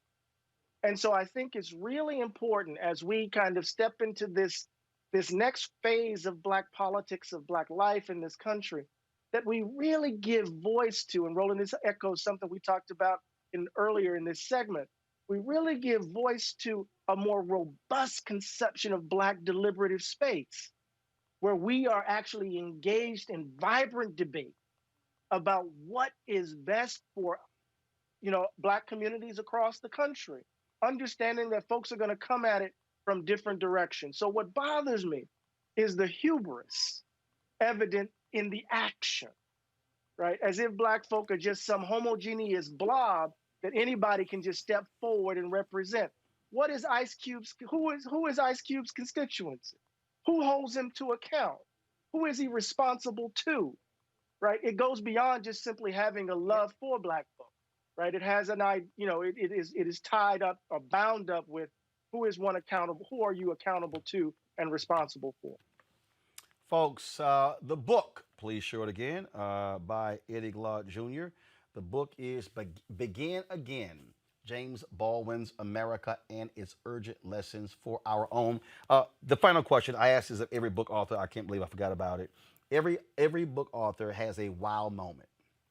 A wow moment when they're researching a book, when they're writing it, when they're going through things. What was your wow moment when you were writing this where you just went, oh my goodness, wow, that's crazy? What was it? Oh, wow, so many. You know, there was one. I'm in the Schomburg. I'm in the Schomburg going through Jimmy's papers, right? And there's this. You remember those little memo pads, Roland? Yep. And Julianne, where you could write about, they're about this big, and you could write on them. Yep. I come across a little memo where Baldwin, scribbled a note to Robert F. Kennedy after his brother was assassinated, and it's a note on behalf of Harry Belafonte, Lorraine Hansberry, Jerome Smith, all the folks who met with Bobby Kennedy in '63, earlier that year, right? And Baldwin is saying to him, let me grieve with you. Let us grieve with you. We know what the suffering is. That's what we were trying to get you to see. And it's consistent with Jimmy's notion that suffering is the bridge. And I remember reading that in the file and just going, oh my God, this is something else. And it sent me back to, the artist's struggle for integrity. It sent me back to a whole range of essays, but it was one of the many wow moments I had, working my way through over 7,000 pages of work. All right, Eddie Glaude Jr. I appreciate it, man. Thanks a lot. Thank you, Doc. Take care of yourself and stay safe. Yes, sir. Thank you very much. Real quick to our panel here, I want to get your thoughts on this. Very surprising decision coming down just moments ago from the U.S. Supreme Court. I'm going to start with you, Teresa, since you are there in Pennsylvania. Republicans in Pennsylvania sued to try to block the counting of Pennsylvania ballots. This is, I'm going to sit here and just blow this up for a second. So control room, hold on one second. This is the tweet from Ari Berman, who covers these issues of voting rights for the nation. Big win for voting rights. Supreme Court says Pennsylvania ballots will count if received by Friday after Election Day. Roberts joins liberals. Thomas, Alito, Gorsuch, Kavanaugh dissented. This decision could have easily gone the other way if Amy Coney Barrett on court. Now, keep in mind, that's a 4-4 decision, which means, Teresa, that the lower court's ruling to allow the ballots stands. That's what happens when there's a tie on the Supreme Court. That right there shows you the difference between a 5-4 conservative majority, but the difference between a 6-3, where if Barrett is on the Supreme Court, Roberts' vote is irrelevant because there are only 3 so-called liberal justices. Absolutely. And you know what? I've been getting texts this entire time about the great work that our friend and client, Senator Sharif Street, has led this effort, who is also the vice chair of the Pennsylvania Democratic Party, along with Representative Congressman Dwight Evans and Representative Malcolm Kenyatta, and the works. But this has been a collaborative effort that first started in Pennsylvania Supreme Court. So when that judgment went down, and Republicans tried to make a case that obviously did not fall through, they then decided to elevate it to a court that they feel like it was their own and that was going to be their own benefit. But I'm glad the law actually made its way through the minutia that the Republicans were trying to do. And now, again, PA, we all know, is a battleground state. But this is part of why elections matter when it comes to picking your judicial nominees. We have to make sure that, this is a, 4-4 decision. If Amy Barrett was on the Supreme Court now, we can assume that she's wouldn't vote in our favor. But a lot of her past conversations that she had during the Senate process has shown that it probably wouldn't have been. But this is a great victory for Pennsylvania and for those who are residents. Cleo, one of the things when you look at this particular decision here, when you talk about the Supreme Court, I'm always talking about connecting the dots. There are people who say, I'm going to ignore the top of the ticket. I'm going to ignore the president. But this was a Pennsylvania decision, a decision that then went to the federal court. Same thing happened in Texas when a federal judge ruled that to allow for the expansion of mail drop boxes, they were overruled by a 3-court panel on the 5th Circuit Court of Appeals, all Trump appointees. Donald Trump has appointed nearly 1/3 of all appeals court judges in America. So, for all the people out there listening and watching who don't think these decisions matter, so here you have federal judges ruling on how folks vote in Pennsylvania. Don't think for a second you can ignore the top and say, I'm only going to focus on what's happening in my state. Well, this is an excellent example of the fact that voting both locally and nationally makes a difference. So that's clear, and this is a victory for the people who supported what just went down. But I want to reiterate that we're going to constantly run into these problems during local and national elections. These problems meaning Black dysphoria, Black confusion, Black conflict around what to do until we deal with what Black people are dealing with and going through. Because what the Democratic Party has going forward now is the history of Black people being Democrats, not Black people loving a Democratic Party or feeling like it's really been supportive of the Black community. And Black people are falling off that party because the mantra that you keep hearing is that they keep asking for our vote without giving us anything and just taking us for granted. This problem is going to grow. Congratulations to Philadelphia for what they've done, but the problem with Black people regarding the disorientation around what to do and relapsing into the wrong hands because of a lack of clarity and guidance, that's going to still be a problem for us because there's still a lack of clarity and guidance around where Black people's agenda is in concrete ways in these parties. All right, Julian, final comment. Well, this is wonderful, Teresa. Congratulations to you and your clients. This is wonderful news. But again, I mean, I agree with both Cleo, and Teresa. What we're looking at now is a situation where we're about to put a woman on the highest court. She's 48.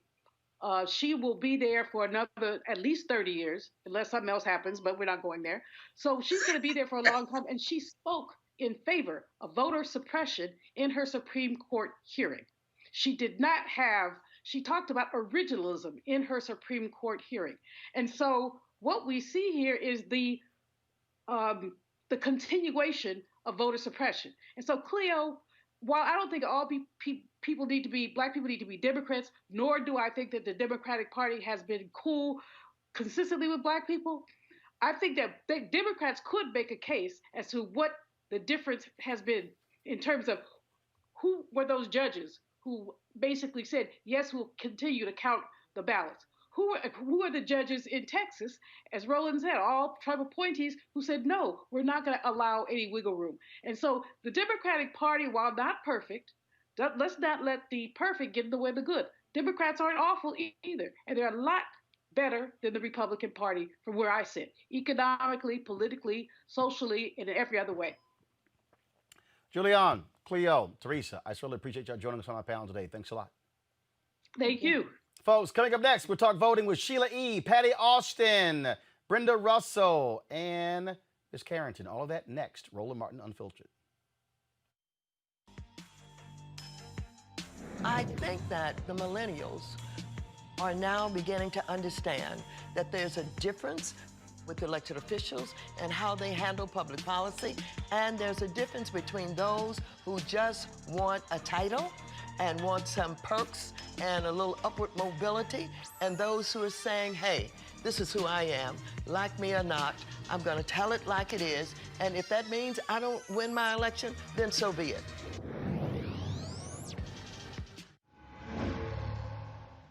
So a lot of y'all always asking me about some of the pocket squares that I wear. Now, Robert don't have one on.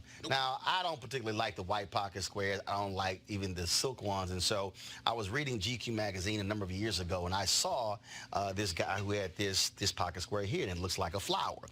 This is called a shibori pocket square. This is how the Japanese manipulate the fabric to create this sort of flower effect. So I'm going to take it out and then place it in my hand so you see what it looks like. And I said, man, this is pretty cool. And so I tracked down, it took me a year to find a company that did it. And so they make these about 47 different colors. And so I love them because, again, as men, we don't have many accessories to wear, so we don't have many options. And so this is really a pretty cool pocket square. Now, what I love about this here is you saw when it's in the pocket, it gives you that flower effect like that. But if I wanted to also, unlike other, because if I flip it and turn it over, it actually gives me a different type of texture. And so therefore it gives me a different look. So there you go. So if you actually want to get one of these Shibori pocket squares, we have them in 47 different colors.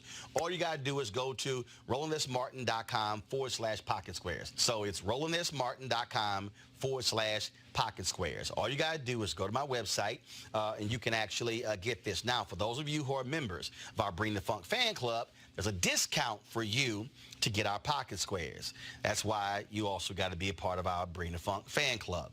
And so that's what we want you to do. And so it's pretty cool. So if you want to jazz your look up, you can do that. In addition, y'all see me with some of the feather pocket squares. My sister, who's a designer, she actually makes these. They're all custom made. So when you also go to the website, you can also order one of the customized feather pocket squares right there at RolandSMartin.com/pocket squares. So please do so. And of course, that goes to support the show. And again, if you're a Bring the Funk fan club member, you get a discount. This is why you should join the fan club. Hey, it's Carrie Washington. Listen, I know that there's a lot that has got to change in our communities, and sometimes it's hard to imagine things getting better. And no, voting will not solve everything, but it is a step forward. So remember, in Ohio, you can vote early in person between October 6th and November 2nd. Plus, if you need a free ride to vote, use the code VOTE2LIVE-OH in your Lyft app. Visit votetolive.org for more info.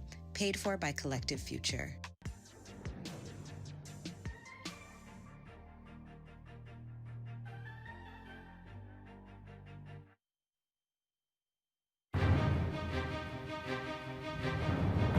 In a democracy, this kind of attack on voting rights, where extremists are cheating to stay in office because they know if everybody votes, they cannot win in the public square, it is,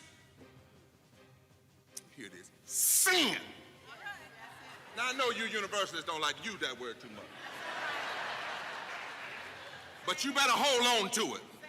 Because every now and then you need to call something what it is.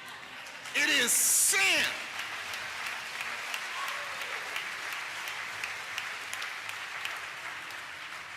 The great prophet Isaiah that my Jewish friends lift up, it has a word, Isaiah 10, verse 1 and 3 says it like this: Woe unto you who legislate evil and rob the poor of their rights. Sin. Paul said, sin when you break up and hurt community. It's immoral. And we should be bothered enough to fight back.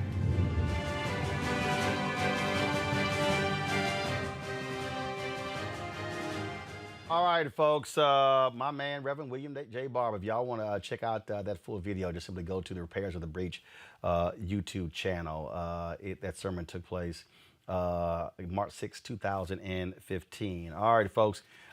In Kentucky, I'm going to read this story here before we go on to our next story. Kentucky Attorney General Daniel Cameron and the attorney for former Louisville Metro Police Department officer Brett Hankinson combined forces in a joint motion earlier this week, asking the judge to revoke a previous order to release evidence in the Breonna Taylor case to the public. Their goal is to get Circuit Judge Ann Bailey Smith to either revoke her order to release evidence in the case or seal it until the ex-officer's trial. They argued that releasing files might permanently taint potential jurors in Hankinson's trial and claimed that people involved in the case had received death threats. No, he's been trying to keep that out for quite some time. All right, folks, let's talk about voting, and that is Twist. Tough Women in Strange Times is a voter engagement project by Women for Women. The dynamic women of Twist, performers, musicians, artists, and thought leaders have come together to share their twisted stories. They share their stories in the hopes that we will be reminded of our own story, the story that leads us to the ballot box on November 3rd. Watch and listen as some of the Twist women share their stories. I was a teenager when we went from Negro to Black, but Black is beautiful. I sported a big afro. I joined the Black Panther Party. At Michigan State University, I helped serve breakfast to inner city school children, one of the Panther Party's community service programs. Black power, baby. The struggle is real. It is evidenced all across these ununited states. Police brutality is increasing. Hate crimes are accelerating, lifting the veil on systemic racism. Listen to me. If you want to change what's going on in this country, then you have got to vote. Vote for you. Vote for your family. Vote for us. But vote.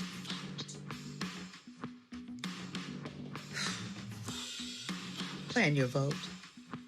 My mother's tears live in me. And I've learned that it's okay to cry and still be strong. We used to sit around our old black and white television set, and I remember JFK, Malcolm, MLK, and RFK, all silenced. So I honor my mother's tears by not being silent. That's why I vote. Plan your vote. Hi, I'm from Chicago, and I'm an activist. I've been an activist most of my life. I was with the Black Panthers. I started a free breakfast for children's program there. My grandmother was a woman of the world. She was a writer. She was a world traveler. And she insisted that my mother vote. My mother also insisted that I vote. And I insist that my children all vote. And if you're having a hard time trying to think of a good reason to vote, think back on the people that died for us. You gotta vote. Plan your vote. Twist 2020. Tough women in strange times. All right, folks, joining me right now is percussionist Sheila E. Also, Brenda Russell, jazz drummer Terri Lynn Carrington, and of course, Patti Austin. All right, folks, how y'all doing? Great. First of all, Roland. first of all, how Lisa Fisher gonna do her vote video in the sexy, breathy voice? I'm like, is she talking about voting? Hey, we do whatever we do to get you to the polls. That's it. Well, I just sent her a text message. I was like, come on now, Lisa. Like, damn, Lisa. I got news for you, Roland. That's what we said, too. I'm like, Lisa got her video done first, and when we saw it, we freaked out. It was just so sexy and magnificent. I voted 3 times because of it. I don't know about anybody else. So y'all saw her, y'all were like, let me go back and re-record mine. Yeah. Exactly. So Sheila E, I start with you. Where did this idea come from? Where did this idea come from to bring these women together? Actually, well, I call her Patti talk about it. Patti and Brenda talk about it because actually Patti actually started this whole idea. So let Patti talk Patti, about it. where it come from? Where did you? How did it come up? It came from just lots of drama going on and having this many things I want to address. And one of them is that the entertainment business has gotten away from acknowledging talent, and it's gotten into acknowledging youth. And we are not getting any younger, the ladies in this group, but we are responsible for an awful lot of music that an awful lot of people have listened to and grown up on. So, and I think that there's a feeling out there that we don't necessarily get along that well, that we don't communicate, but we do. So the first job was to get everybody together to kind of prove that. There wasn't an assigned mission, and I got in a conversation with Brenda when I called to tell her, to ask her if she would participate, and it was amazing because I said, will you participate? And she said, yes. She said, what is it? I said, I don't know yet. She said, okay, call me when you figure it out. So Brenda and I started talking, and I was telling her, you know, everybody that I know that's Black is going through trauma now because we're just realizing all the pain that we carry around all the time, and we have to constantly put it in the closet so it doesn't destroy us, so we can move forward. And with that, she began to tell this magnificent story about her great-great-grandmother. And I passed Brenda on to you so she can give you the Reader's Digest version. Well, my great grandmother actually was born into slavery. It's okay. Go ahead. She was born into slavery in 1843. And she was a water girl for the slaves. And she was a lookout for the slaves to make sure the overseer wasn't coming while they were kneeling and praying for their freedom in secret. That's what they did. And she would see that overseer coming back and she would say, "Get up," so that it could pick cotton and act like they weren't praying for their freedom, because that was not cool for them to be doing that. So she was amazing. She lived to be 101 years old, had 11 children, 2 died. And she was amazing. She sent 4 boys to university. And in those days, it was not the easiest thing to do. So I'm very proud of my good grandmother. And that's how we bounced into this. And Patti, with her brilliant self, came up with this idea to do this. And I said, yes, we are so doing this, because we could set an example for a lot of young people. Let's have this conversation. Exactly. And the idea was to let's have this conversation with everybody. And because we're not talking to each other or not. This is something Indigenous people had over us and that made them so self-sustaining. They communicated with each other at the end of every day. And the ultimate knowledge came from someone with more estrogen than testosterone. So that's another part of my mission. And the other part of the mission is to have Black girl singers spearhead this, because we have a voice for real. And we work for an audience that understands not only the music that we make, but who we are because of the music that we make. So I think we can have a tremendous influence on them, and they can have a tremendous influence on their kids. Also, and I'm done for today. You guys take it. You know, Sheila, I think it's important. I think for a lot of people, you know, the video that I dropped last week when I voted in Dallas, where tears rolled down, and it just shocked me as well. I mean, it went viral, several million views. People have been blowing my phone up about it. And I think about that line in the song Glory, where Common says, "Freedom is like a religion to us." And so for a lot of us, it's sacred, it's personal when it comes to voting. Yes. Well, no, and that's the thing, is like when I saw your post and I saw you driving, you were in tears, and I'm like, I feel you. I mean, I started crying watching the video, and it's kind of like how I felt when I voted at that time when Obama was running. This is how I feel the same way right now. Like, it's like I'm anxious, I'm excited. I want to tell people, you got to go and vote. I was the one who was outside in the building yelling and screaming, and I'm like, no, wait, they can't hear me because I'm not a part of the system. Let me put my name down. Let me make, they need to hear my voice. Yes, every single voice counts, and it is so important, because if we don't go out and vote, there won't be change. And that's how we changed what had happened when Obama came into office. We need change right now. There's so much hatred. Our country is so divided. I've never seen anything like this. I mean, growing up in the times, you know, during the Black Panther Party, and during that time, I lived in Oakland. I'm born and raised in the Bay. I lived that. I was watching it. I wanted to be a part of it. We played for some of the Black Panther parties where they were feeding the kids, and you know, we were part of helping some of that. But it's just like the division here is just different, and it's so blatantly like in your face. And it's like, if they have the audacity to be in your face like that, so do we, to tell you we're not going to take it, and we need to change, because we need to come together. There should not be a divide. There should be people coming together to make this country supposedly a free world, someplace where we're supposed to be able to raise our kids in a community where people walk by and say, hey, how you doing? Great day.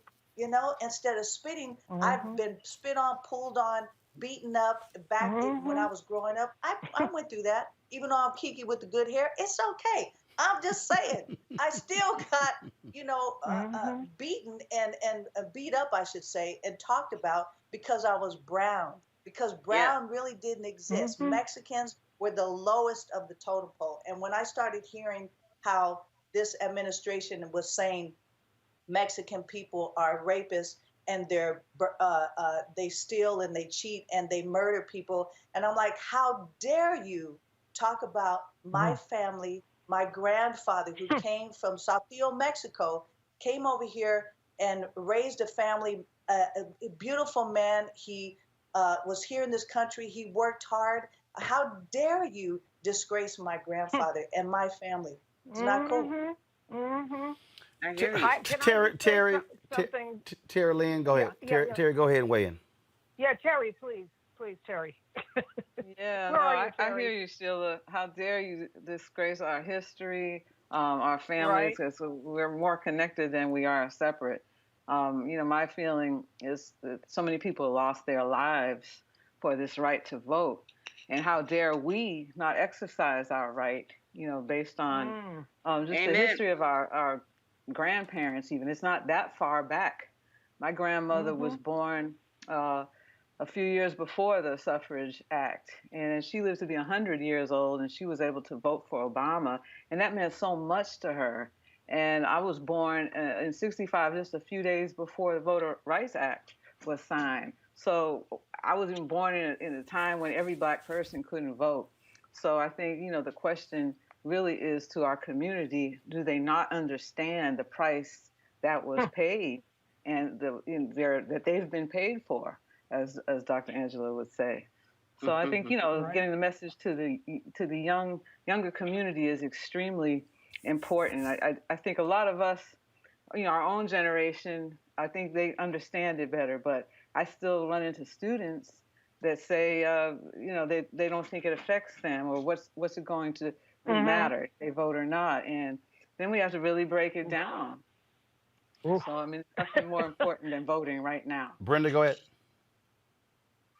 No, I agree with the ladies totally. We have to, I think young people particularly, forget what happened before they got here, with music, with politics, everything. But we were inspired to bring it back and remind people why it's so important, because people did die and suffer and get beaten and had to guess how many jelly beans were in a jar to be able to vote. Just, and I'm glad we're doing this. Yeah. All four of you also, like a lot of other folks, where it is so much craziness politically that you have to turn the news off, or you like some people who are saying it's so crazy I can't turn it off. Yeah, I'm both of those people. We'll go in alphabetical order. Patti first. I cannot turn it off. Trust me when I tell you, do not turn it off. I tell you this from the bottom of my heart and from a knowledge that I carry that is really difficult to carry, but I cannot express enough, and every time I can say this in public, I do, that this destruction, this pitting people against each other is being constructed. It's being manifested by an idiot in the White House, but it is being constructed from a guy in Russia. And we are not fighting to keep Trump out of office. We're fighting to keep from having to learn the Russian national anthem. And I want you to believe me when I tell you this. And I also want you to believe me when I tell you that it's a long-ass song, and I don't want to have to learn it. So vote twice, because that's where this is coming from. And I can send you a picture of me sitting next to Pootie Tang for 2 hours watching a concert in Moscow. Yes. That's part of why I know what I'm talking about. Well, here's the thing, Roland. I think that it's really important to get the education, especially, I love watching your show. I'm a fan. I try to watch your show as much as I can. Appreciate it. Even the information that I got earlier today, and Eddie and his book, and your panel, and so well educated on information that I have no idea. And the only way for me to learn some of what's going on is to look at, especially your format and what you're doing for the people. That it's, this should be on CBS, NBC, ABC. Yeah. This should be primetime television, because the information that you provide for us is so important. And so at some point I do watch what I can, and then that there's a balance that I have to sit down and go, okay, I need to go outside and rest because I get, I guess, worked up in a way that is not healthy because I want to do something. What else can I do? Well, I'm sharing my thoughts and how I feel. I come out and I vote. I make my voice heard, and I'm encouraging everyone that I can to do the same. Terri? Yay, Sheila. Yeah. That's not my dog. I have a dog too. It's my dog. Whose dog is that? There's a great song that really teaches. I forget the artist's name. Yellow. What's his name? There's a rapper. Yellow. I can't remember his rap name, but I think the song is called "It's About Us."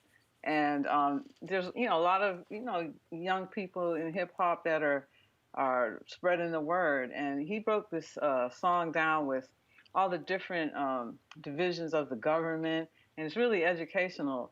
And I think that as artists, we have to really make sure that we're doing our part, educating people, and as parents, because I think we've been for far too long in our silos and doing our struggles to just make ends meet and pay our mortgage, and all of those things are great, but without our freedom it won't mean anything. So I look at kids that are innocent and that don't understand white supremacy and hatred or any of those things yet. I realize that it's up to parents and teachers to really make a difference with this next generation. Well, you're absolutely right. First of all, the videos y'all are doing, where are they going to be running? Are they going to be viral? Where can people actually see all of them?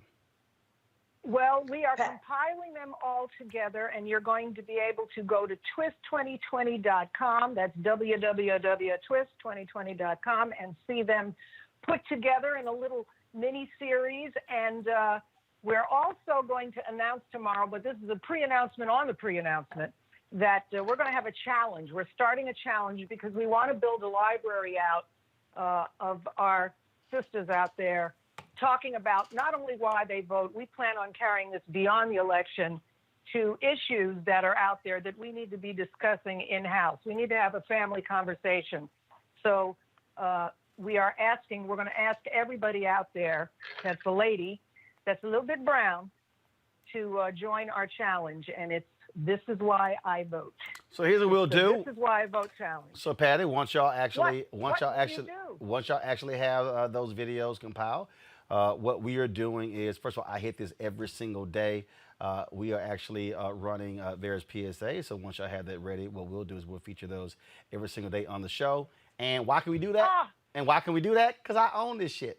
See what I was saying? That's right. See? Thank you, Roland. So, Thank you so much. See, so I ain't got to ask nobody, Patti. So I appreciate what Sheila said about CBS and all of them, but the only way I do it, if I can own it. I hear you. And we have to do so much more of that also. That's the only way we're going to take control of anything. I have to tell you this, Roland. Yes. We've done this from the bottom of our heart. We don't have a dime. I had a friend that threw some money into this because we don't want to look unprofessional. But this is, in an odd way, a grassroots organization. And we want to keep it that way for a reason. This is not about our visibility or our stardom or how many numbers we have online. This is about us wanting to do the best we can at this time with each other to show that we can do this together and bring everybody into the circle. Well, if you decide to look, I totally understand. I launched this show totally bootstrapped with my own money, one sponsor. All right. My fan base has responded tremendously by joining our Bring the Funk fan club. 13,100 people have given since we started this show. So I totally understand your particular point there. Look, Sheila can text me. She can share my number with all three of you. If y'all want the fan base out there to support what y'all do, just let me know. We'll push it out on this show and my social media platform as well. So we'll do that. And we'll close it out this way. We want to thank all of y'all for being with us.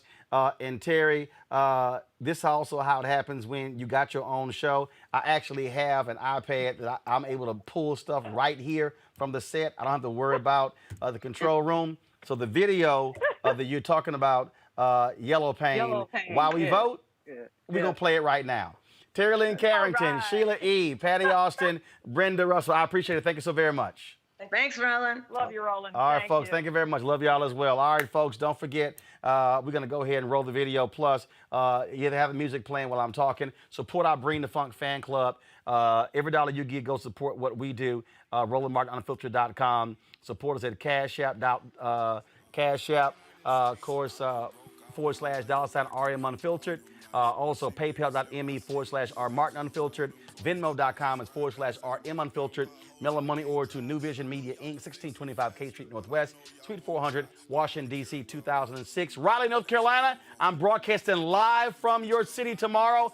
5 black women are running for statewide office in North Carolina. I will talk to all of them tomorrow, plus Reverend Dr. William J. Barber, plus Simone Sanders from the Biden campaign, plus Dr. Everett Ward, the general president of Alpha Phi Alpha. We on the road tomorrow, Roland Martin Unfiltered. I'll see y'all in Raleigh. North Carolina Central, I'm coming by your law school. In North Carolina A&T, I'm swinging by a voting place as well. I'll be all over Greensboro, Raleigh, and Durham tomorrow. Closing the show out, why should we vote? Ho! All my people feel, but we gotta learn. We complained enough. Let me change it up. Everything I just said, everybody I know think the same way. See, they don't want to see us vote, and we never do, so we see the same thing. But all our votes really do count, and they'll never really let it show. So now I'm finna break it down, cause if I don't, you would probably never know. First thing first, you know back in middle school when they taught us, it was 3 branches of the government. We forgot it when we got older. It's the judicial, the legislative, and executive. But all we know is the executive. That's the mayor, or the governor, and the president.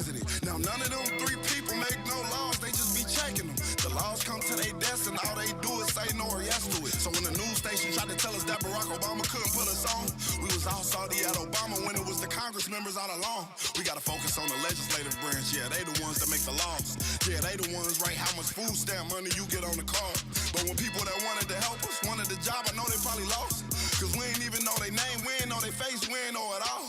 So the Congress or the State House, that's legislative, they make laws. So what we want from the president is what they do. Okay, y'all? See, they election every 2 years, but we don't ever even go to those. The Congress, they can raise minimum wage, but we ain't even really know it though. So you know how back in 08, when we all voted for Obama, we was all supposed to go back in 2010 and vote for the Congress. Cause they the ones make child support laws. They the ones choose if your kids at school get to eat steak or corn dogs. The State House make the court costs. So if the country failed, then you can't say it's them, it's your fault. Cause y'all ain't know to vote for Congress members that was for y'all.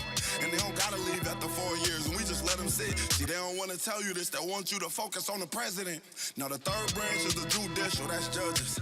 They the reason why John Crawford and Trayvon ain't had justice. So when Meek Mill got locked up just for popping willies, we blame the judge and not the city when they let her get voted in, cause they ain't know who to vote against. Imagine life on the other side. Roads better, schools better, everybody get their license back, grocery store food better, custody of your kids back, homeless people get new shelters. If we gon' fix the U.S., we gotta start with them 2 letters, me and you. Somebody told us that the government wanna keep us broke, but the only reason why those people in the government is cause we ain't vote. And I ain't talking about the president, I'm talking about the ones we ain't know. See, they was gonna try to keep it low, but it's gonna hurt them when they see the polls.